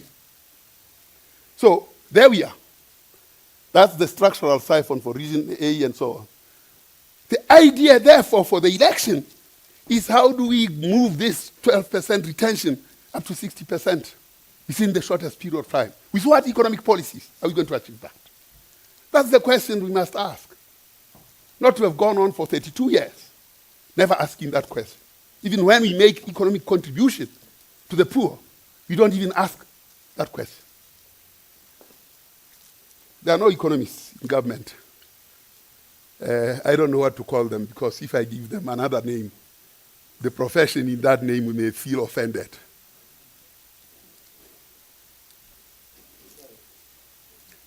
Bookkeeper. They keep books. They keep mileage. How many miles you have moved. They don't assemble. Because the economist, the chief economist of the country, I was the chief statistician of the country. And when I stood and talked, I've talked. The statistician has spoken. Who is the chief economist? Who, when they've made a mistake and the country doesn't grow, will have to put their neck on the block.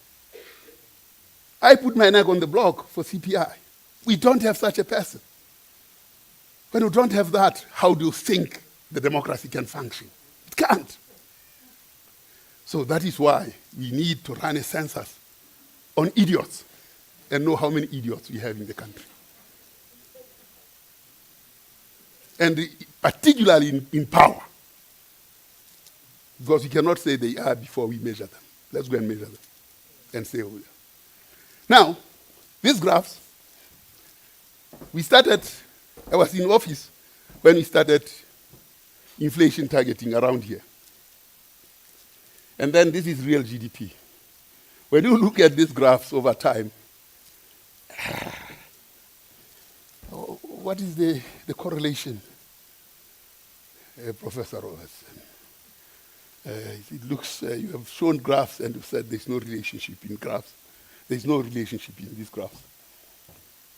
And the gross fixed capital formation, and if you bring all this together, you'll find that there's absolutely no relationship.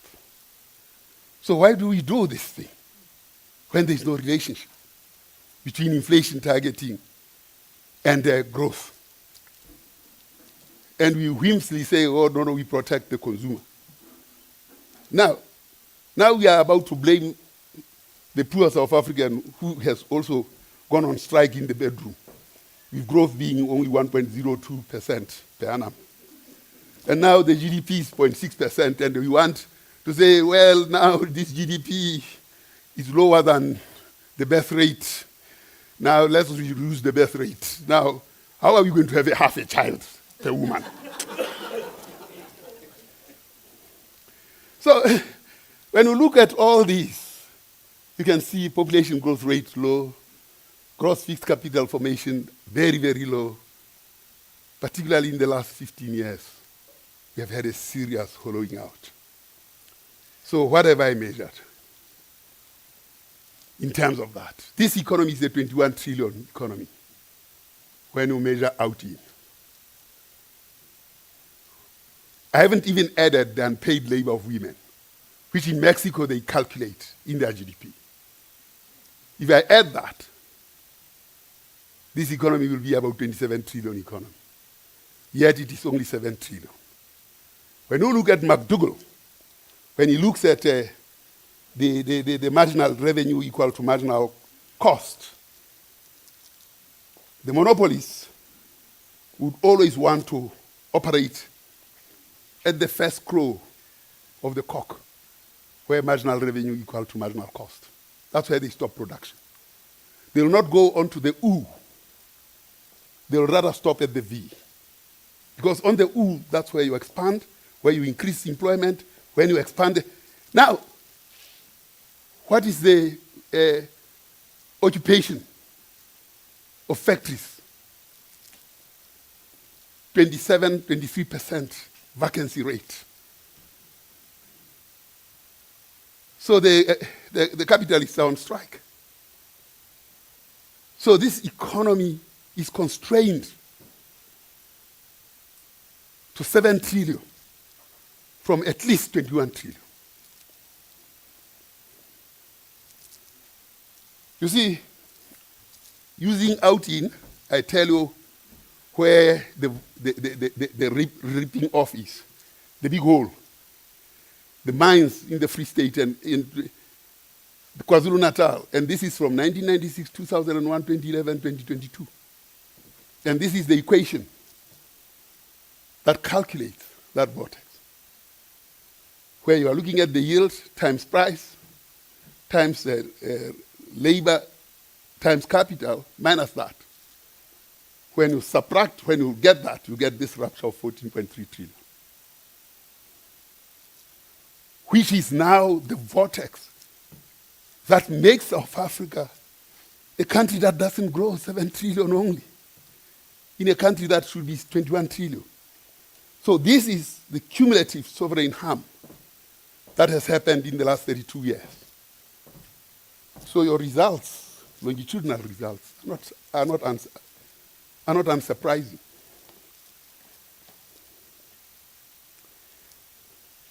The main culprits, those who know economics, will understand what the mines do and what is their relationship with financial houses.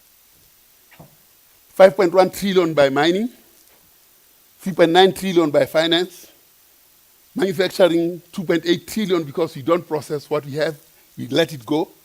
Professional services, I tried to say IEC should pay me for coming here. They said, oh, no, you are running a general leadership lecture, so we are not going to pay you. So, you see. So, on a serious note, the Auditor General finds that in the Ditsobotla municipality, which is a function of the IEC, they have employed consultants. They have increased their bill by 40 million, on top of the 50 million, and they still get qualified audits. This is what happens with these yellow guys here. This yellow one here. Not me, this yellow bar. And where does this siphon come from? That's Joburg. And it's externalized. And then it comes from all these places, the mines and finance. And they chase the stock exchanges. And they don't invest to create jobs, to do what the promise of democracy should do. And our government is party to that. What has it done to blacks? Blacks have lost 12 trillion siphoned. Colors, 715 billion. Indians, 285 billion. Whites, 1.3 trillion. Capital is very cruel. It doesn't say you are white. It eats you too. 1.3 trillion. It unites the poor. What has it done to women? 9.2 trillion has been the deprivation, including gender-based violence and everything. For males, of course, we still get a little bit. Life is very careful with us. I was in the toilet the other day. Oh, because of gender equality, they've gone unisex. I said, oh, what's happening now? Now they've even taken the advantage that we had.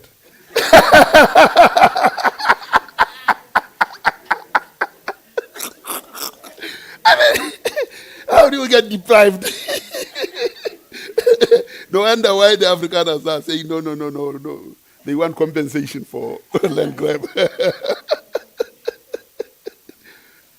So now we have even taken life from our children. The future 14-year-olds, we have taken 1.5 trillion from them in the last 32 years. This is the democracy we are presiding over. What is democratic about that thing? That's the question.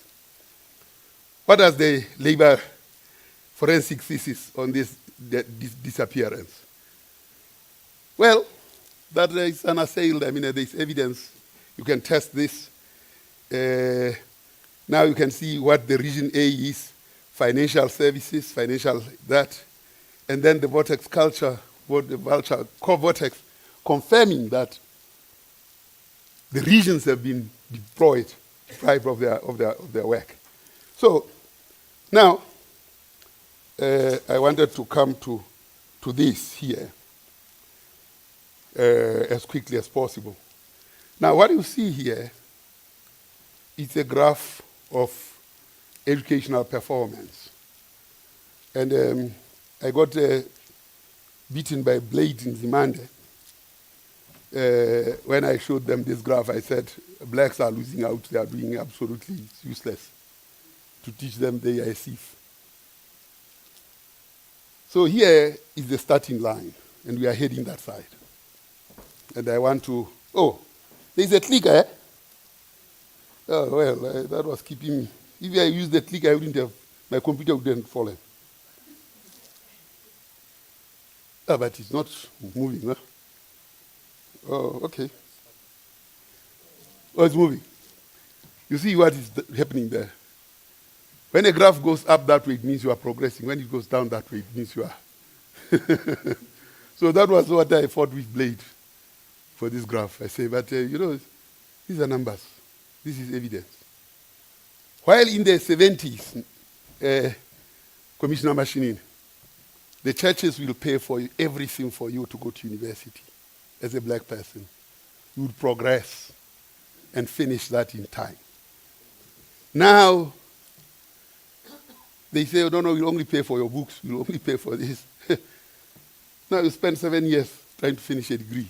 Well, here, for every one black graduate, there were 1.2 whites. Here, for every one, there are 6 whites. Not because whites are clever, but because, white blacks are stupid, but because of the infrastructure of financing. What is democratic about that?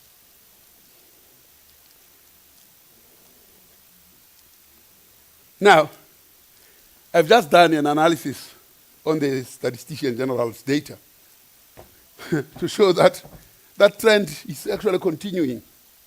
You can see here is the black here. That's the white graph there. It's up there. So you see the distance there. From 1996 to 2022 by race.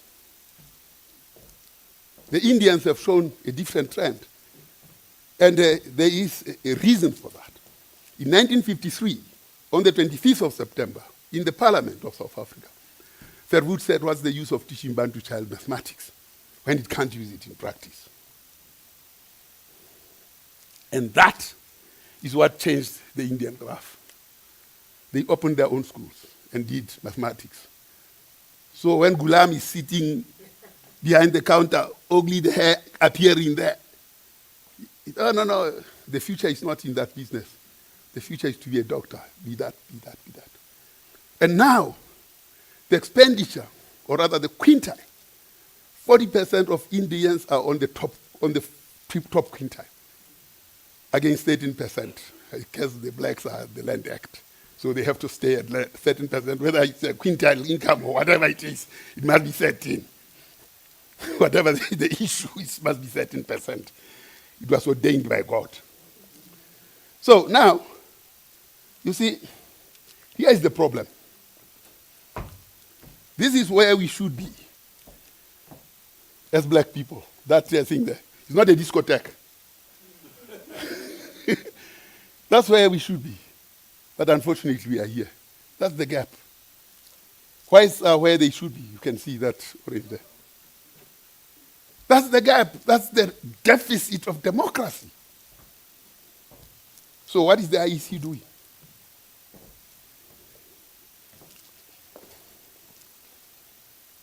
So, democracy collapse mechanics.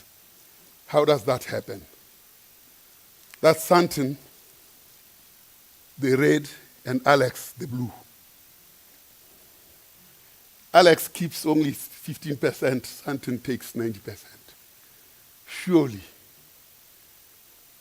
who is the neighbor here? You know the good Samaritan who helped the other one, and the Jews looked the other way.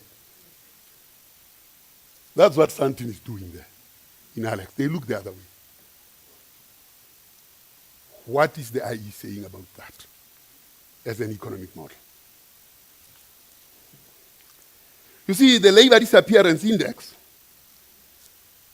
shows you that in Santon only 0.05 and the democracy dividend only 0.15.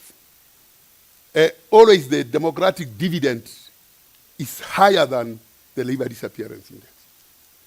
This is a comparison of all areas, and I should be able to do this for every voting district for IEC to know what lies ahead.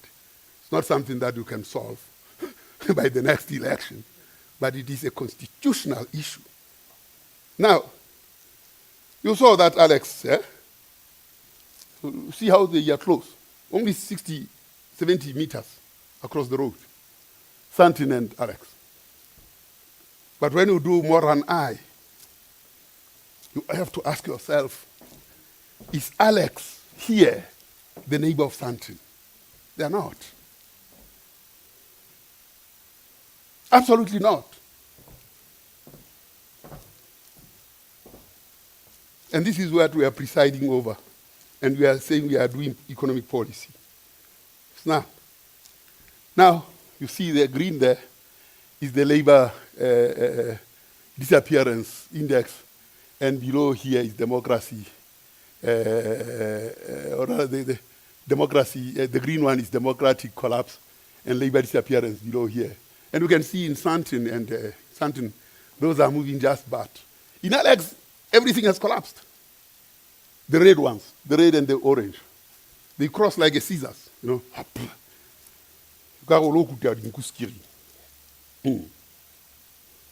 Now, what does that imply for the country over a period of time? The darker the place, an increase in the labor disappearance index, and democracy collapse.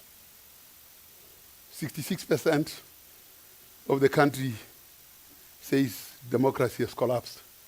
68% from the 3,500 sample. Here I'm dealing with the mesh. He's dealing with the sample. There's a sampling error there. But he can always give me 2%, or I can give him 2%. What's 2% between? So until we go into this discussion that society has had over 3 years, I don't even know whether the dialogue is going on. I hear that it might happen after the election. So what's the use of eating dessert before you eat the main meal?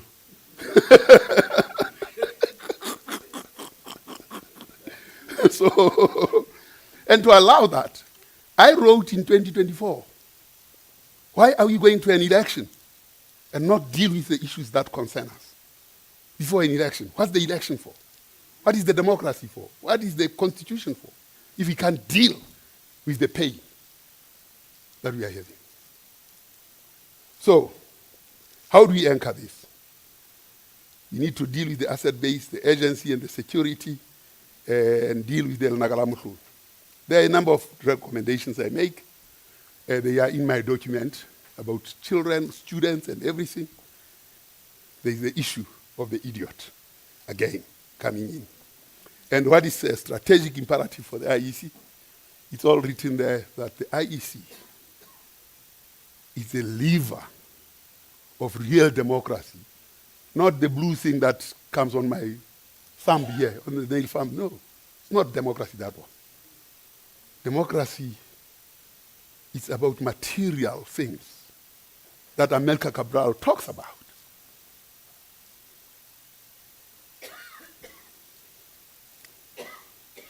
So, multi-sectoral reconstruction, catalytic investment, private sector, community catalyst compacts, a democratic dividends, and if we did that, the ZIF, which is the measure of central place and concentration, will move from what it is like that to something like this.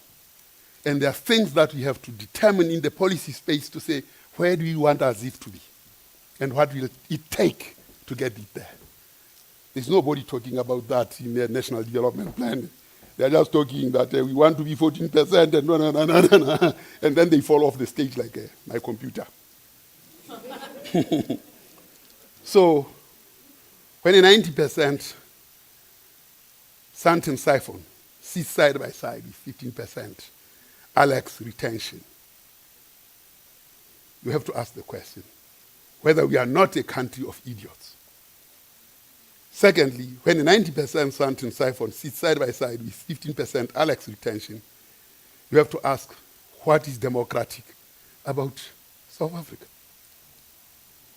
Except to conclude that certainly that person who decided on that census in 1860 was very brilliant and right, and we need that person now more than ever. Finally, we need numerical truth because that is liberation, and I go back to Proverbs. Thank you very much.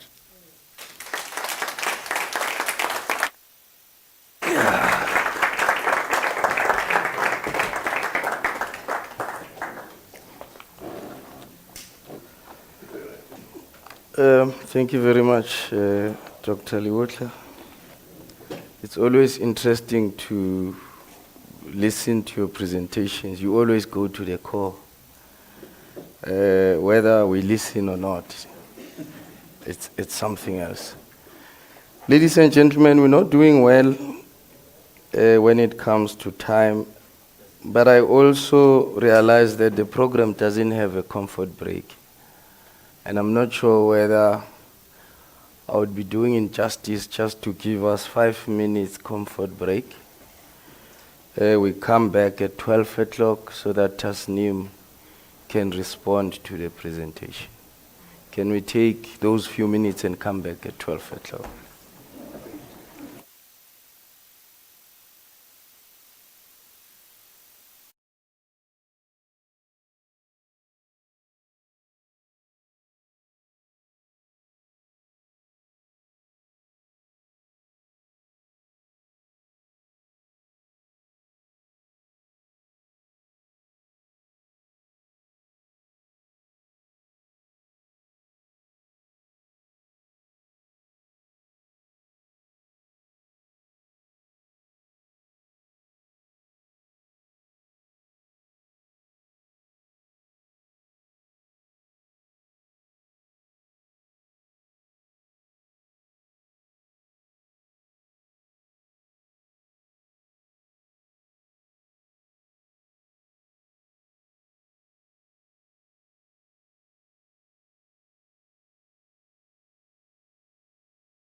the same way that we have seen the growth of the informal economy, right, as the formal economy declines.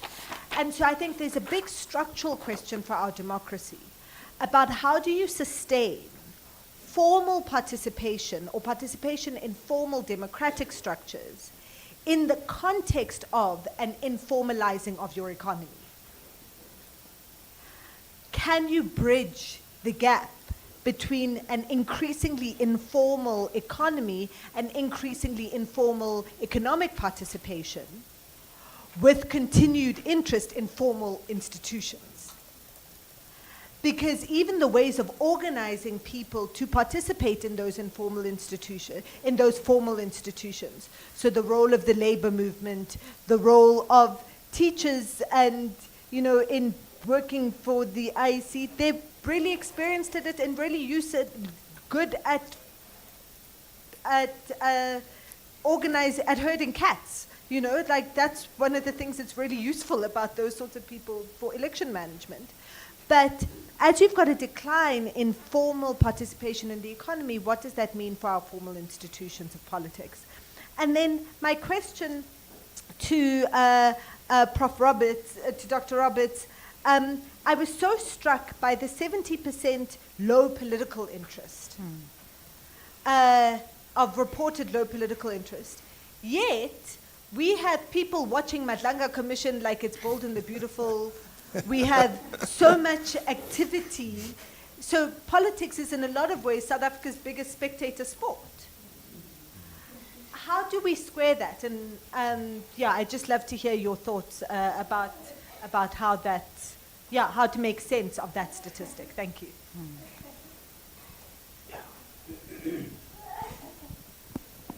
Yeah, there's a question. Yeah, there. Thank you. Can I please sit down? Thank you so much, Program Director. Thank you to the professors. What a eye-opening sort of presentation. I want to ask a couple of questions. I'm going to try and be as quick as possible. My name is Calo Zwane. I'm with the Pan-Africanist Movement of Azania. There are just some things that Professor Roberts raised that really baffled me. The one is, I understand why there'd be distrust in the political machinery in this country. I generally would not understand why it is not just on a political party known to have been in power for the last 30 years, but understand why everyone is looped in one thing. I don't understand why it would appear the IEC is also distrusted. And I say this because, we're not an authoritarian society unless maybe there are things we don't know. Could it be the rise of the populist movements who shout time and again that they should have won the political election at some point and they were robbed? Or why is that? I suppose the second thing I want to ask is, it also baffles me why it would appear from your presentation students are themselves almost completely discouraged from voting. What stories do they have? Many of them study through NSFAS, that's free. They have accommodation paid for by the government and so on and so forth. Why would they appear completely or almost completely disenchanted? I'm interested also in a more forward question about fatalism, where this sense of indifference, of political participation, what happens if we do not arrest it? The last question for you, Dr. Roberts, is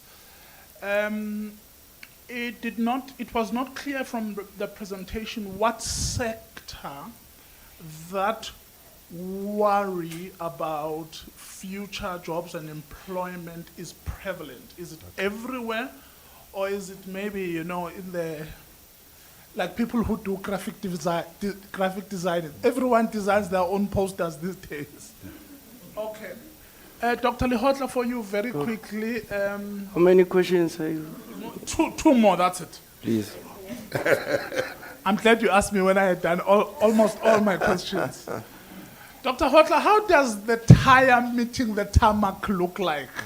your allegories are very interesting, but sometimes it's not easy to, understand them. I wonder what Dr.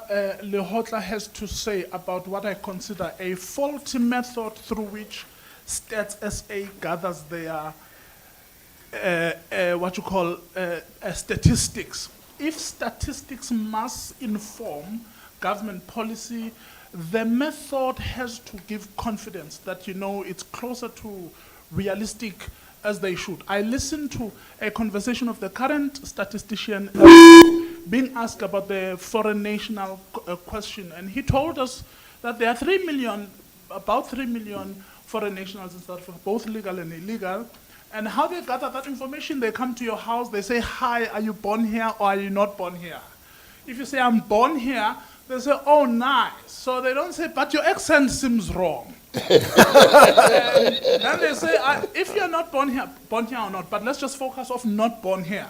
So how do you work or don't you work? Because they tell us that 18% of non-South Africans, only 18% of them here are unemployed. The rest are employed. I mean, things that give rise to things like March and March, which if we can sit here and dismiss them all we want, the truth of the matter is that there may be that the methods, the instruments we have to speak to us about the situation out there do not speak to the real lived experience that people see all the time. Thank you so much. Thank you. Yeah, behind you.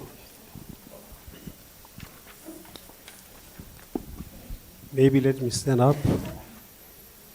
First of all, let me appreciate the presentations by both our learned Dr. Pali as well, Dr. Roberts. Thank you very much. That was very much enlightening.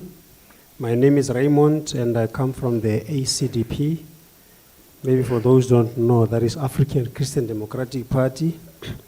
Dr. Lehohla, I must confess, your statistics were just far above me. The only thing I heard from you and I want to appreciate is Proverbs 3:27. Thank you very much. Well done. 2 questions only for Dr. Roberts. We are politicians, we're sitting here, everything that you really presented indicates clearly the things that you are concerned about and worried about. And one of them is voter apathy. You did mention somewhere that some of the interviews you did, particularly with the adult voters, 23% of them, you said, they said nothing. And I was concerned about that. Nothing would motivate them to participate in the votings. Nothing. And I'm sitting here and I'm saying, if you leave that 22% to continue, this would imply that moving forward, the turnaround in terms of voting is going to be decreasing as we move forward. My question to you, I know you are very smart, you'll come up with an answer. What must we do? What must we do to make sure that that 23% become interested? What must we do as politicians? We can't have people saying nothing would motivate me. My last question, also mentioned under labor market insecurities, that 35% of the adult voters who are employed are worried that the robots will take over their jobs. How do we explain to the adult voters, like myself and a pensioner, that a robot will never ever take jobs away from our children? How do we explain that? Because it's a reality. Everybody believes that even your AI, of course, 66% you said AI is also going to take their job employment opportunities. That is a reality. How do we explain that that is not the case? Or if it is the case, how do we then encourage them to understand that notion? Thank you. Thank you. There's a last hand from the lady on your left.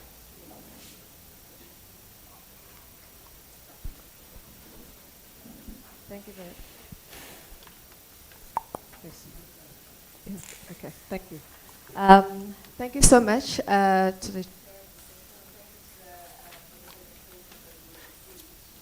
Can you speak up, please? Stand up.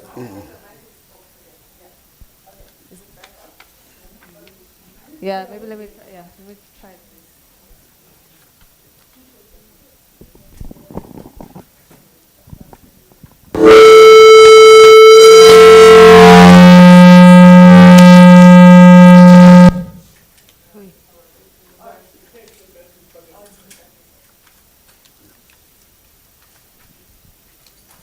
Thank you so much. Oh, it is. There we go. My name is Nompumelelo Sibalukulurunji. I am founder of Critical Thinker, a political risk and stakeholder intelligence practice. I just want to thank the presenters for the presentations, and for me it's just an appreciation to the IEC for having this kind of discussion at this time. I think we have the habit, in political science and electoral administration and public commentary of treating citizen agency as if it takes place in a vacuum. And I think what Dr. Lehohla's presentation has done, as well as the presentations we've received, is kind of move us away from this idea that when agency does not show up in the ways that we expect, or individuals don't show up in the way that we expect, that it's apathy, it's ignorance, it's disaffection. And we ask what's wrong with citizens instead of asking what's wrong with the structure within which citizens are actually engaging. And I think there's no doubt that people have freedom to act, but having the freedom to act and produce and having that action and producing something tangible, those are not the same things. And then I think one of the things I think we need to take away from this discussion is that what happens when agency and when engaging happens outside the structural scaffolding that makes it effective. And I think that's the question that I want to pose to the panel, is to say, when citizens are disengaging, it's not an irrational response. It is actually a rational response to the fact that when they engage, nothing happens, or it doesn't land anywhere, and it doesn't achieve, the goals, the objectives for which they are actually engaging in the processes. So, how does an institution like the IEC, because I think this is an opportunity for us to advise the IEC, and Dr. Lehohla has been putting out a lot of emphasis on the fact that the IEC has a responsibility here. But how does an institution like the IEC contribute to making those structural conditions such that when citizens do participate, citizens do engage, that engagement feels effective to them? Because I think a lot of, and the presentations did mention this, the fact that even young people say, we don't have a problem with politics. We think it's important for us to vote, but it does not do anything for us. It doesn't change our material existence. And we've seen this borne out in a lot of qualitative work as well. So I think that's the crux of my question. How does an institution like the IEC then contribute to changing the structural conditions and moving them into the right direction? Thank you. Thank you very much. Let's deal with the questions that have been raised to the speakers here. I'll start with Dr. Roberts. Thank you. Thanks to Tasneem for the feedback on the presentations, and thanks to the comments from the floor. I feel like I was in school again, trying to scribble as quickly as I could. I think I'll start with a couple of responses to Tasneem's input. I think one was about what are the relevant global comparisons, and I think there's the famous quote that comparative sociology is sociology itself, and we need to interpret our present by looking outside our borders to understand ourselves better. And I think the question's a bit loaded, because I don't think we should be looking for one particular example that is the perfect comparator. I think we need a range of comparisons across multiple world regions to understand different complexities of the politics of today.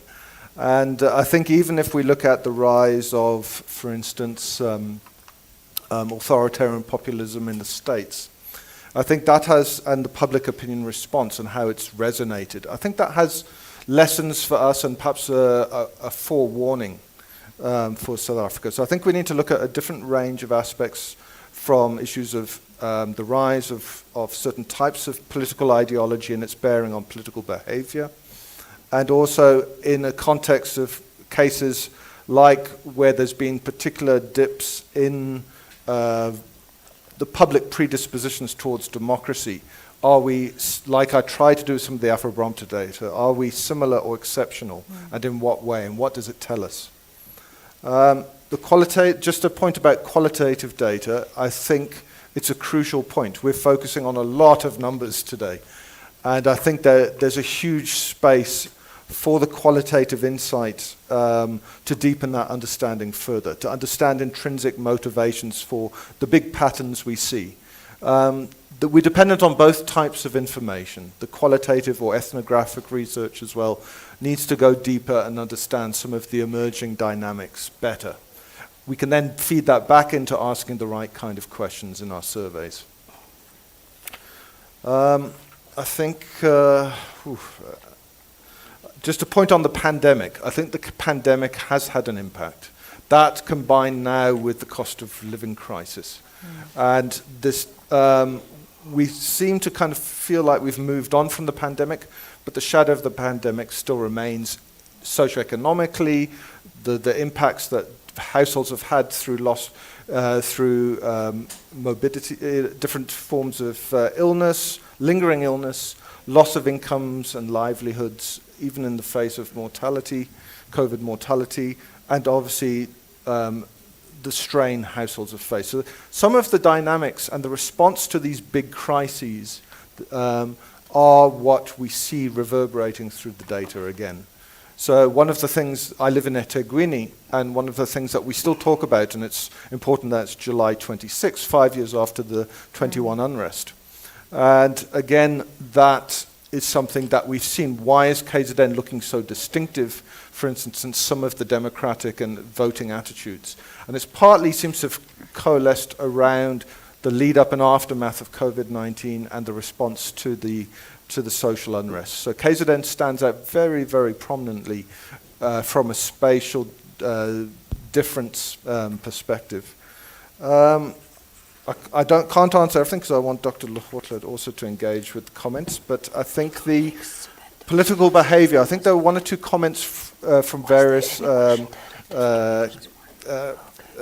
feedback that we received about political behavior is not only about voting.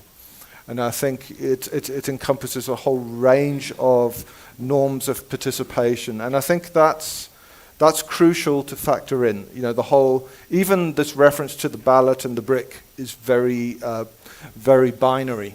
And I think we need to look at the sort of constellation of forms of political engagement in society and how it's changing now with the rise of technology as well. The ways in which we mobilize are different. The way in which we conduct, different forms of, just trying to have meetings now is very different. Political meetings. We have a bigger space, a virtual space to mobilize. So I think some of that is not being adequately covered yet in the range of different types of surveying done. It's starting to happen, but it's early days in South Africa, and I think that it's certainly going to take off in a big way.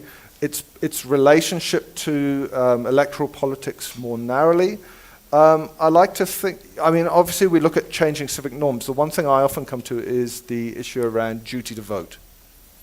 And even, as I said earlier, even youth who are engaging in different forms of informal participation still believe in the duty to vote. In other world regions, once that duty to vote collapses, then there's a fundamental shift in behavior. So I always look as kind of a lodestar, I look to that duty to vote metric and see what's happening to it. Because that, like efficacy and agency, really, really are big, profound drivers of turnout. So I think that's one thing I look to. Yeah, I think I'll pause there. I think the PAC asked about the distrust. And I think those are very good questions. Why isn't it strange that trust in the IEC is looking so low? Why is it dipped? And that's why on that one slide I try to show the difference between those who are voting, the voting public, and the broader public. So the voting public, that trust is still in the 85% range. The general public, 32. What explains that huge gap of 50-odd%? And it's really about the fact that there is this, and I referred to it earlier, this pull-down effect, that sort of sense of democratic decline that Dr. Lehohla has spoken to, is shaping people's outlook on institutions, including the IEC is not immune to those pull-down effects. If people feel democracy, not just the procedural freedoms, but if people feel that the substantive democracy is not delivering substantively on good quality services and infrastructure, on job opportunities, that is going to, the corrosive effect of that on all manner of evaluations from institutions. The operational efficiency, the IEC has given huge positive ticks. Even in the latest survey, when we asked retrospectively about 24, those numbers are all in the 70-80% satisfaction range. So people are not worried about the operational efficiency of the Commission in hosting free and fair elections. That's getting a big positive thumbs up.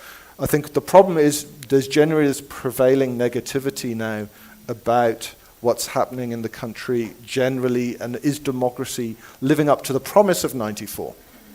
I think a lot of people are answering very critically now. We used to be quite have a hopeful outlook, no matter how difficult the circumstances, but that even on the measures of hope we include in our surveys, show that that's thinned out very dramatically.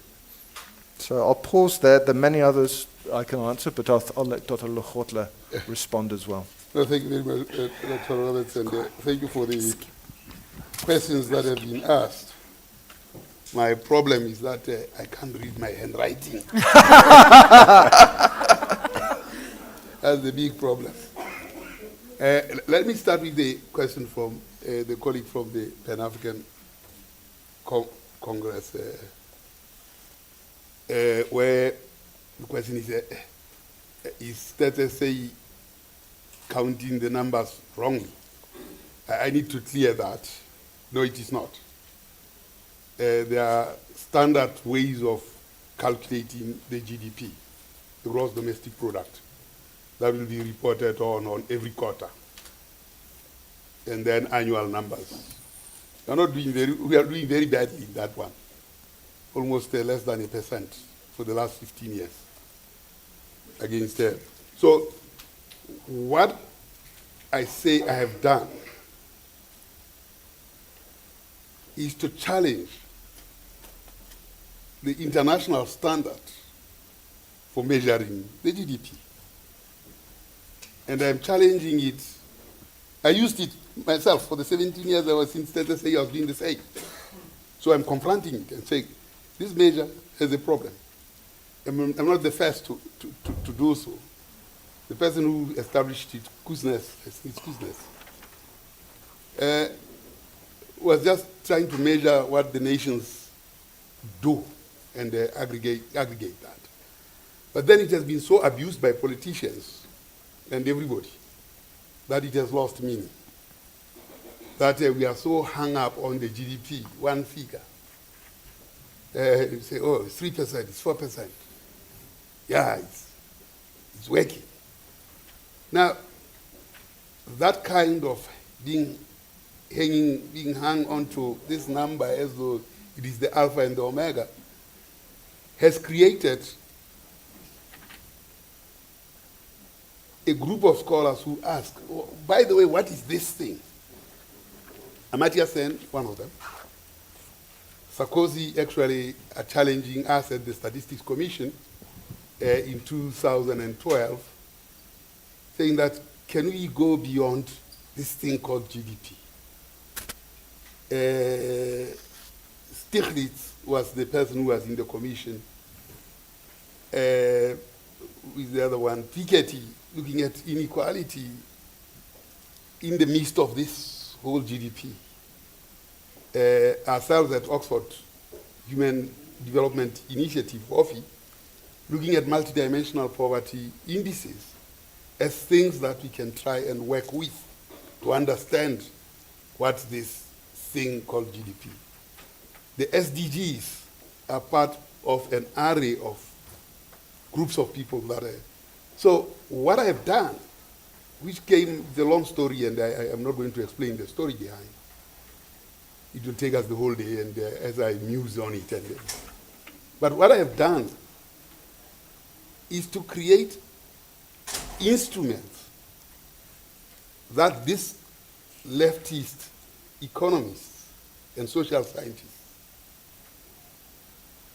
have been trying to find ways of dealing with this GDP thing.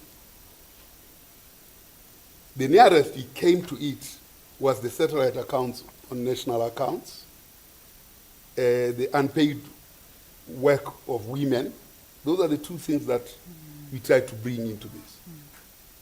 But we never looked at the siphon, the political economy of the GDP. What I've done is to look at the political economy of the GDP and unraveled the siphon. That, in fact, it is a siphon. And by approaching it, because it has two things, labor and capital. That is, you go to a factory, you ask out what they have been doing and so on, you add it up, and then you got the profits and then you got the GDP. So it's labor and capital. Now, when you go to society, this is labor, and where they work, so you get the same variables.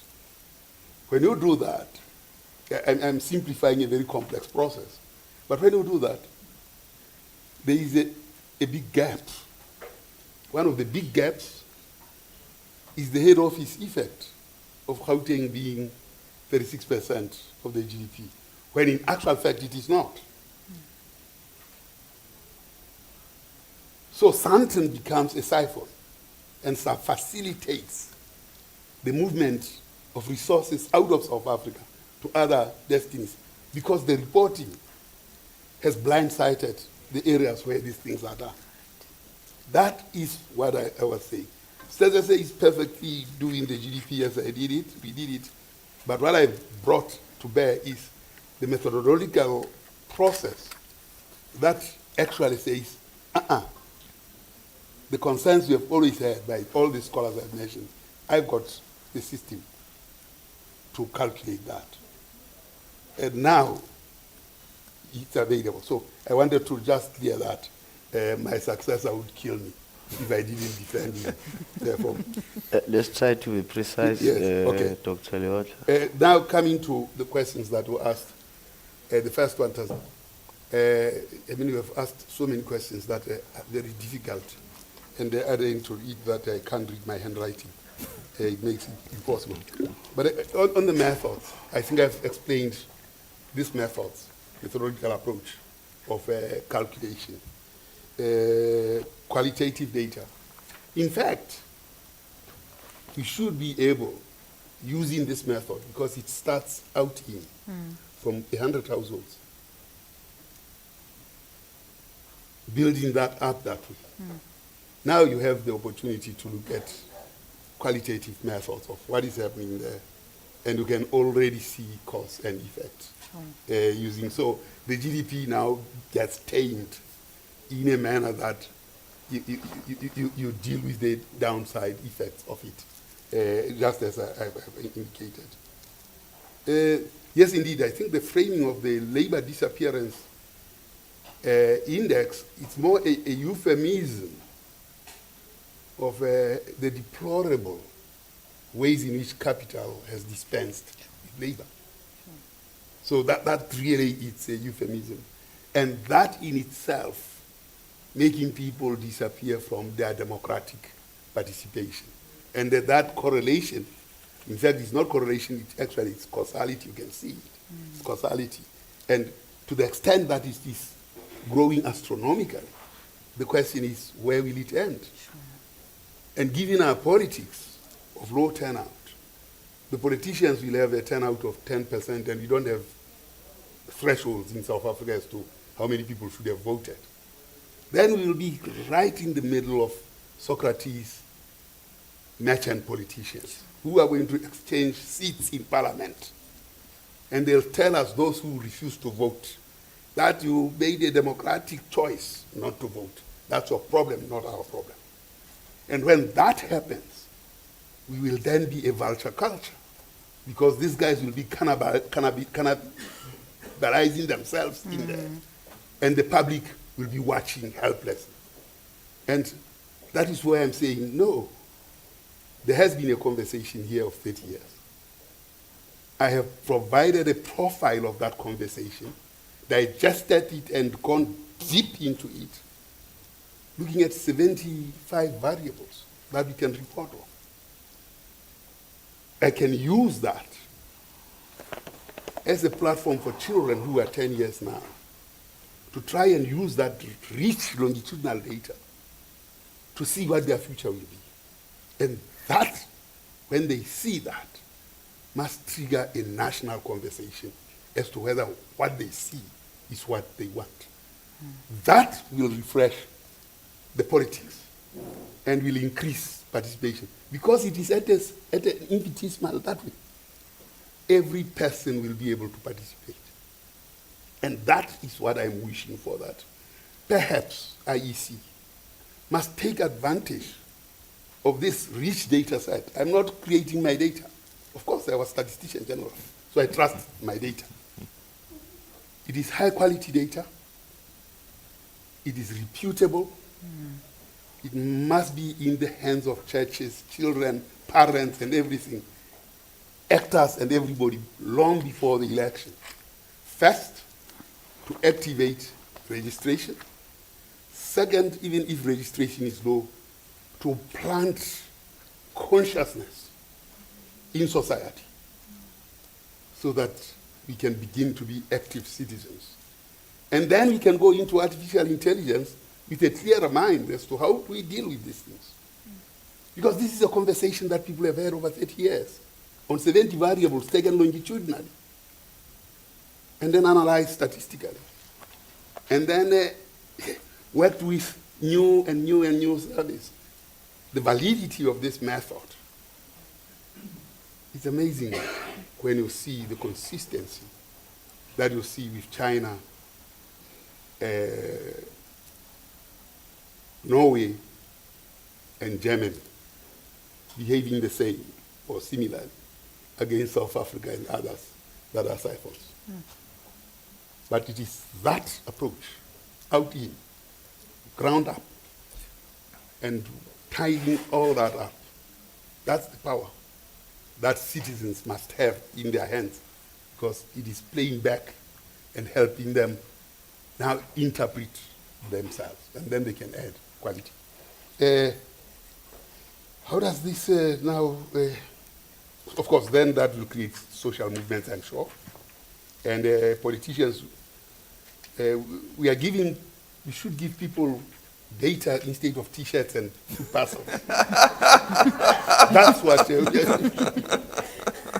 Let them eat later. Yes. Yes. So I think I'll leave it there. Okay, thank you very much. Moagisi, there was one question about young people disengagement and what is IEC doing to meet young people. I know it's your day-to-day work. If maybe you can deal with that quickly for us. Maybe I could not, I'm not answering for IEC, but I'm saying what we have built is an asset that the young people should access. Whether they access it through the IEC or otherwise, it's a different matter.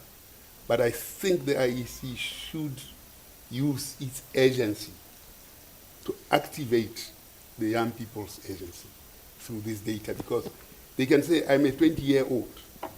I'm living here in Jubilee. What is my future in the first 5, 10, 15 years? It will harness this information based on what is known in terms of policy, and it will tell him that Nyaupe is going to kill you. Now, that kind of information must trigger action. Okay, tell our story. Thank you, Mr. Mahlangu and Dr. Lehohla. Exactly what you're saying, Dr. Lehohla, that the data must be used for impact. And I think that's exactly what we've done. Certainly for this election, we've elevated the ways in which we're reaching young people.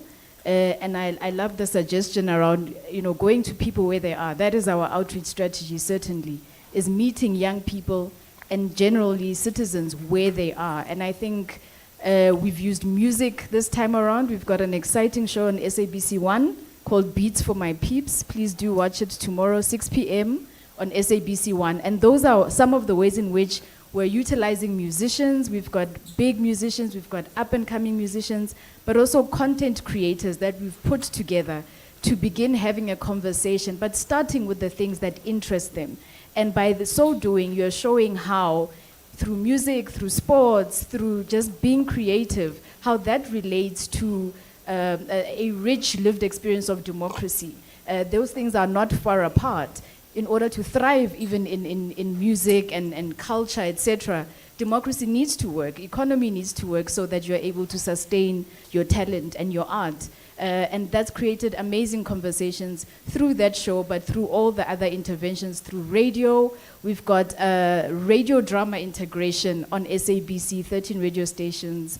We have, music, original music from the show that's playing also on radio platforms, utilizing TV, radio, multimedia, but still doing face-to-face, because that's an important way to also ensure that the commission remains relatable and has a face as a member of the South African community. So we are being responsive. We're going to soccer matches, but of course it does take a combined effort and also time for us to be able to see that impact, and we'll continue to do so. So we appreciate those ideas. Do invite us. We have offices all over the country, and colleagues are able to attend and put up activations at any event that you invite us to. Thank you. Yeah, thank you very much, Mohis. I'm going to take these two blocks together, one question per hand. If you've got more burning questions, there's lunch. You can, interact with our speakers. There's a hand. One. Oh, there's more questions. Okay, cool. There's a second hand as well, the Hopewell. You can go ahead.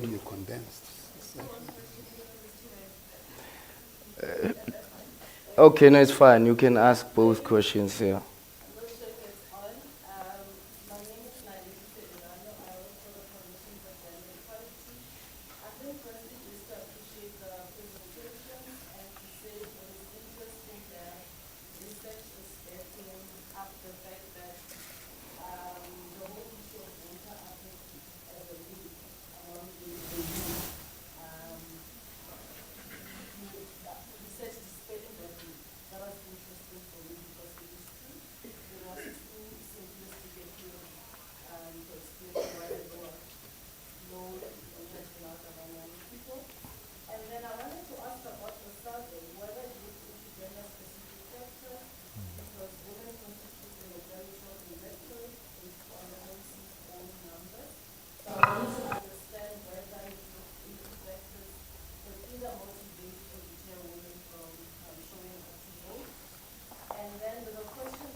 Lastly, I'm not sure whether I saw correctly, but it looked like the elderly constitution with the high number of voters, yet they are not in the labor force, so how do you explain that?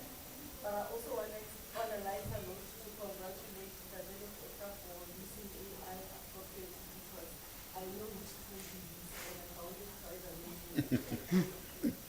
Thank you very much, Hopewell.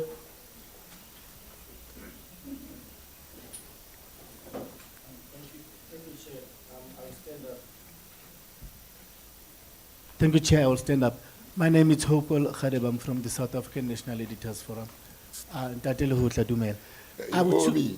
I wish to ask this question based on what you presented, giving an example of Soshanguve, and you are saying, or challenging people to have conversations, deep conversations about the model that you are presenting that can show them what their future, unless they take it upon themselves to change course through voting, of course. Now, under apartheid, it was easier for us because we knew how to run away and jump the fences from the state intelligence. When we met in forbidden places to discuss these things, in school halls and whatever place, those structures seem to have disappeared. Of course, with the advent of democracy, it appears as if there was no longer a need for public gatherings that will discuss the future of their country, because it felt as if the future is already here, based on the politicians that are there. How do we then either restructure or re-engineer those kinds of debates that will make the children of Soshanguve, of Soweto, of Vryheid, to sit down and discuss of how they can make a difference? Because right now it's as if everything is in the hands of politicians, be it local, be it provincial or national. That is, if the community does not need to sit down to discuss anything at all. Even the education system, when it was changed, it was a lie that there was going to be some engagement with the public. We were told that the technicons are getting away, all other vacation and other careers are disappearing because they were meant for apartheid to enslave a black child. There was no such input as to what the future will be. So how do we then restructure this thing? It feels to me as if it has evaporated, that structure and culture of debate and discussion. Thank you. Thank you very much. Let's deal with those three questions. I'll start with you, Dr. Robert. Okay, thank you. So I'm just looking if I can read my handwriting today. I think the question from Naledi about the gender-specific analysis, I think, yes, I mean, we have looked at that. One of the things we found quite surprising over the years is that there's not a stark gender-based difference in predispositions.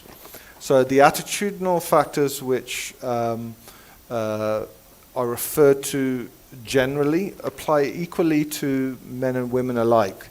So issues of general democratic discontent, issues around questions about whether one's vote makes a difference, belief in the civic duty to vote. Those factors are common whether you're examining it by the entire population or even if you isolate it just for women alone. I think there's starker differences between women.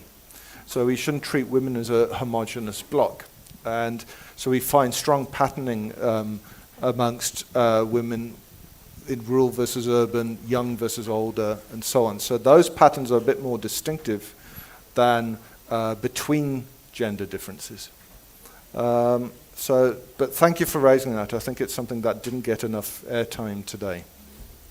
I think there was a question about the elderly constituting a higher number of voters, and I think certainly that we have seen stronger, turnout pattern, or at least intention to turn out, has been quite strongly embedded amongst those of pensionable age. It doesn't mean that it's dramatically lower for those just below pensionable age, so those in middle age. I think the main distinctiveness, so we need to look at the life cycle as well. So I think there is a bit of a life cycle effect underlying this. But I think there's also this issue now about this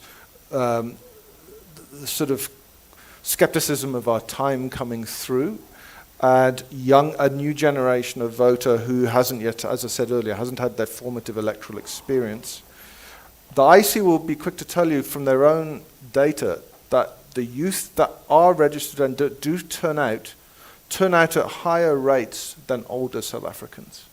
So it speaks to the importance of actually trying to encourage youth, and the question is how we can mobilize that youth interest, pique that interest sufficiently in that sense of agency.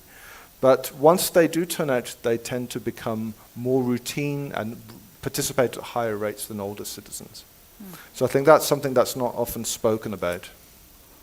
Yeah, and just that political interest, I realized that Sita Mbila, I didn't kind of address your question about political interest and the sort of bold and beautiful Mahlanga effect. But I think it's, I don't see it as an inherent paradox. I think if you ask someone, it depends on your measures, but if you ask someone how interested are you in politics, how often do you discuss politics, I think there's a bit of a timing effect. You know, if you were to survey people a year before an election versus a month before election, I expect there'll be quite a bit of variation in political interest. But I think the question we have to ask is, why are people tuned into Mahlanga as well? The one thing that's really grabbed the public attention over the last decade and a half is corruption. And we don't talk about the role of corruption, firstly, again, as part of why this erosion has happened in democratic evaluations. Corruption is up there.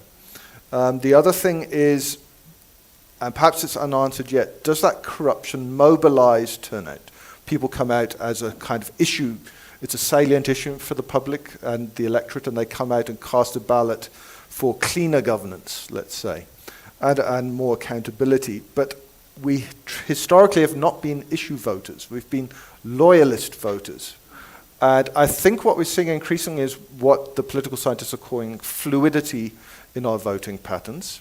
So people are not consistently voting for the same party over time. So a degree of swing voting is starting to come in. And that's something that we would need to just monitor and sort of digest, because those patterns are starting to happen. So it's not only vote versus abstain. I think it's the patterns in between that are becoming very interesting. So, yeah, thank you very much. Maybe before you respond to that where citizens meet question, I'm not sure, obviously, during the power outage we lost our online participants, or whether there are any questions. If you can check that for us. You can answer the question on where citizens meet. You remember we still owe each other a meeting where I raised the concern as to where is the well where everybody drinks these days. It's impossible to say where that is. Because we connect multiple ways online and the like. And what is that which is online that can engender interest in society? And what are the stories that you can lift that will then interest society? At the risk of really repeating what I've said, which is the qualitative issues that come up, I really think that you as the media, particularly your organization, what is it called? Because I wanted to come and address you. SANEF. Here is a longitudinal information about the country, which at the heart of whatever national dialogue we may wish for, the critical set of facts are in that box. It's not about coming and talking national dialogue about ourselves, how we feel. It's fine to talk about how we feel. But if we can't actually go and drink from that well that talks from the national to the province to a village, that a person from Bochum, my darling, should be able to say, me in Bochum, my darling, these are my issues.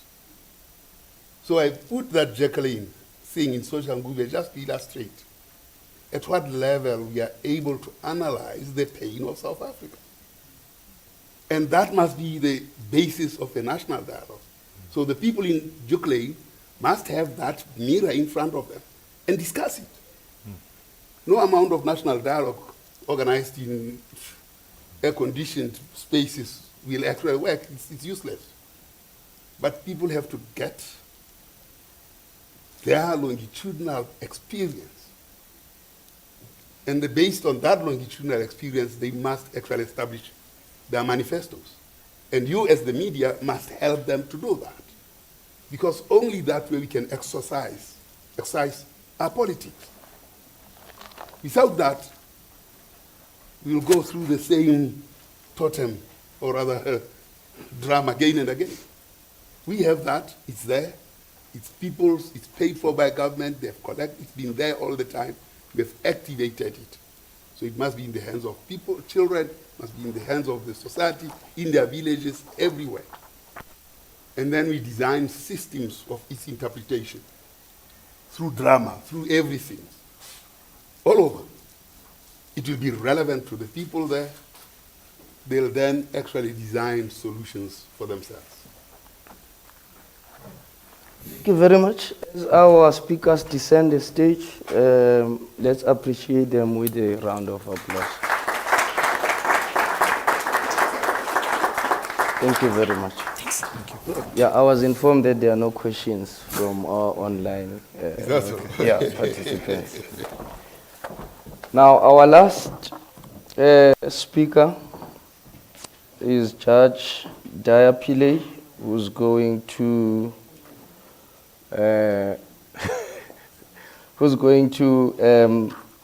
do the vote of thanks. Judge Pali is a human rights advocate, labor law expert, and commissioner of the South Africa's Electoral Commission, first appointed in 2018 and reappointed in 2025. She serves as a judge of the High Court in Pietermaritzburg and Durban, following 10 years on the Labor Court. Admitted as an attorney in 1982, she specialized in human rights and labor law, contributed to key labor legislation and constitutional provisions, and served as a CCMA senior commissioner. Judge Pali holds a BProc, LLM, and LLD degrees, and has been a visiting scholar at leading local and international universities. Let's welcome a judge on the stage. Thank you very much.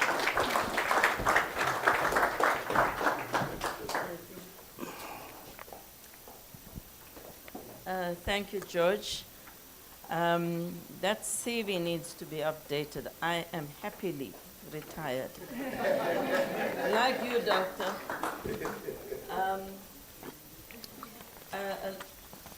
We're running out of time, so I'm going to be quite quick.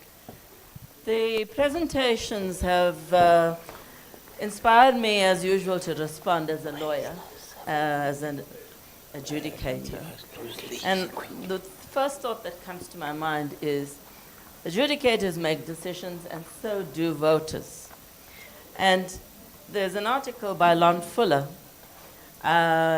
Forms and Limits of Adjudication, where he talks about and compares these two forms of decision-making, because both forms of decision-making, whether by an adjudicator, whether by a voter, is absolutely vital for peaceful social ordering.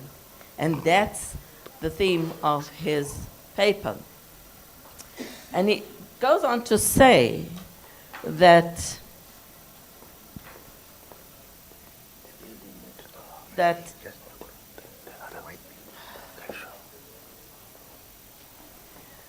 without organization by common aims and organization by reciprocity, nothing resembling a society can exist. And that reminded me about our 550 registered political parties. That's about double the number of companies listed on our Johannesburg Stock Exchange. So is that a sign of finding common purpose and reciprocity? or is that a symbol, a sign of a splintering society? The second point about Fuller's article is that adjudication and elections are forms of decision-making necessary, as I said, for social ordering. While there is parity of purpose, that is social ordering, there is no parity of participation between adjudication and voting. Because whereas voters can toss a coin and decide that they'll vote for this candidate or not, or whether they will register or not, adjudicators can't do that. Adjudicators can be sanctioned if they render reviewable judgments. They can go out for disciplinaries and so on. But voters can't. Now, I'm not making the case for compulsory voting. All I'm trying to understand, and with the help that we've had this morning, of why there is a decline in voter participation. And so I hang on to this principle of parity of participation, because the weight on the judiciary and the weight on adjudicators is far greater than it is on the voters. And yet we both categories of decision makers have a responsibility for peaceful ordering of society. And the problem with that is that when the judiciary takes on more decision making, which should probably fall within the ambit of and the remit of decision making through voters, voting, citizen participation, there's a blurring of the separation of powers and an encroachment which the judiciary and the adjudicators are forced to make, because that gap has to be filled, the gap that citizens' non-participation leaves. So parity of participation then takes me to something, and I looked for this, and found some useful stuff in the works of Nancy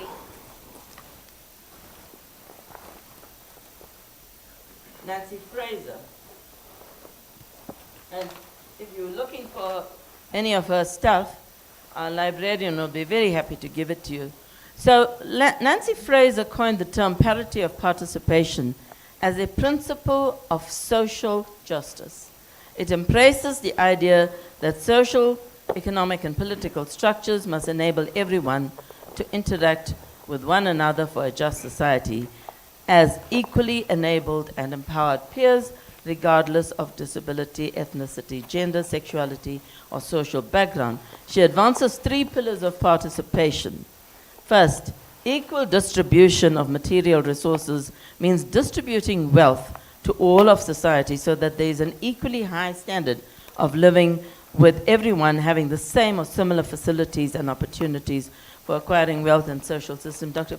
Pali, I'm reminded by your road going through Sandton and Alexander about this judgment of the Constitutional Court a few years ago. The first lot of judges that we had in the Constitutional Court had to decide the case of Mazibuko and the distribution of water. And they said, Alexander, you can have 450 liters of water, however big your houses are. But Sandton, no restrictions on that.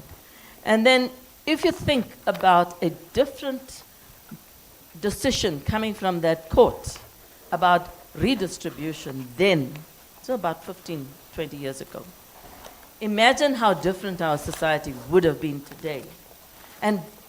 But we need not lament, because more recently we had the judgment of the Constitutional Court, differently constituted, giving a judgment on redistribution of urban property in Cape Town. You will read about that, you know about that, it's quite recent. So the second requirement for a socially just society, according to Fraser, is that recognition of status refers to cultural values that dismiss members of some groups as less significant, inferior, excluded, or quite simply invisible, subordinate, and therefore less deserving of full partnership in society. And the third requirement, which brings together the first two, distribution and recognition, is political voice and representation. And these are the linchpins whence everyone in society must participate in deciding how wealth is distributed and how status is defined. Citizens have a right to express their political views freely and to participate in free and fair elections. The absence of voice is representational injustice. And cumulatively and dialectically, highest in the world. During his 2015 visit to South Africa, Thomas Piketty argued that the top 10% of income earners accrue between 60 and 65% of income. In the most economically unequal country in the entire world, can citizens share common purpose and reciprocity to build a developmental state founded on the constitutional rights for all. And under these conditions, in conclusion, these conditions of heightening inequality, unemployment, democratic decline is driving citizens to a tipping point, which is where we are. Without equal distribution, without recognition as classes of marginalized citizens, would they exercise their political voice and representation? Would they be part of a collective continuing to strive for an orderly society, or would they look out for their own individual interests? Reflexively and predictably, citizens default to a cost-benefit analysis, as Dr. Ben Roberts pointed out, and proves through hard data. If the benefits of participating in elections do not measure up to the costs, then citizens would rather focus their energies and resources in safeguarding themselves and their families from a society that is likely to be neither peaceful and orderly nor caring and compassionate.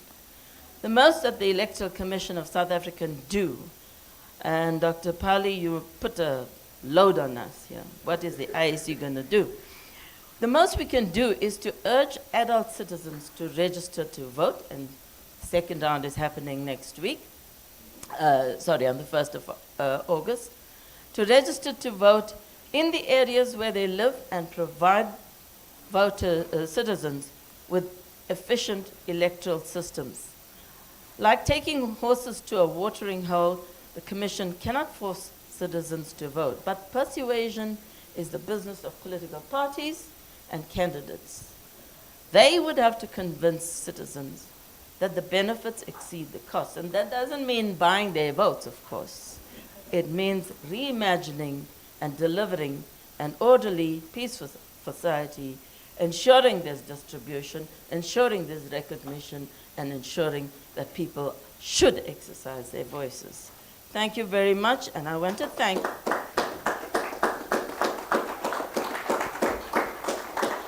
I actually had a task to do, which was to thank our speakers, which we do heartily, for the time you've taken to prepare and to present to us, and all our guests and the contributors through your questions, and the organizers, the outreach team, and the knowledge management team who have put together this event. Thank you very much for your attendance.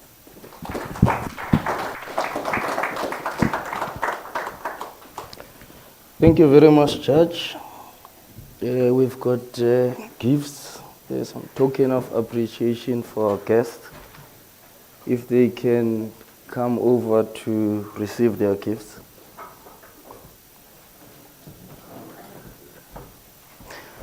And because we live in a world of mistrust, I think we must show that this is an uncasted ballot paper in here, so that people must know. Yeah,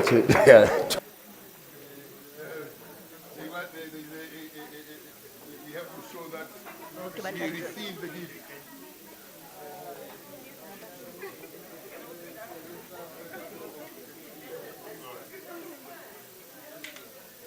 Oh, on the stage.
Judge Krichler, he was, oh my God. Then he was tough. You know what now?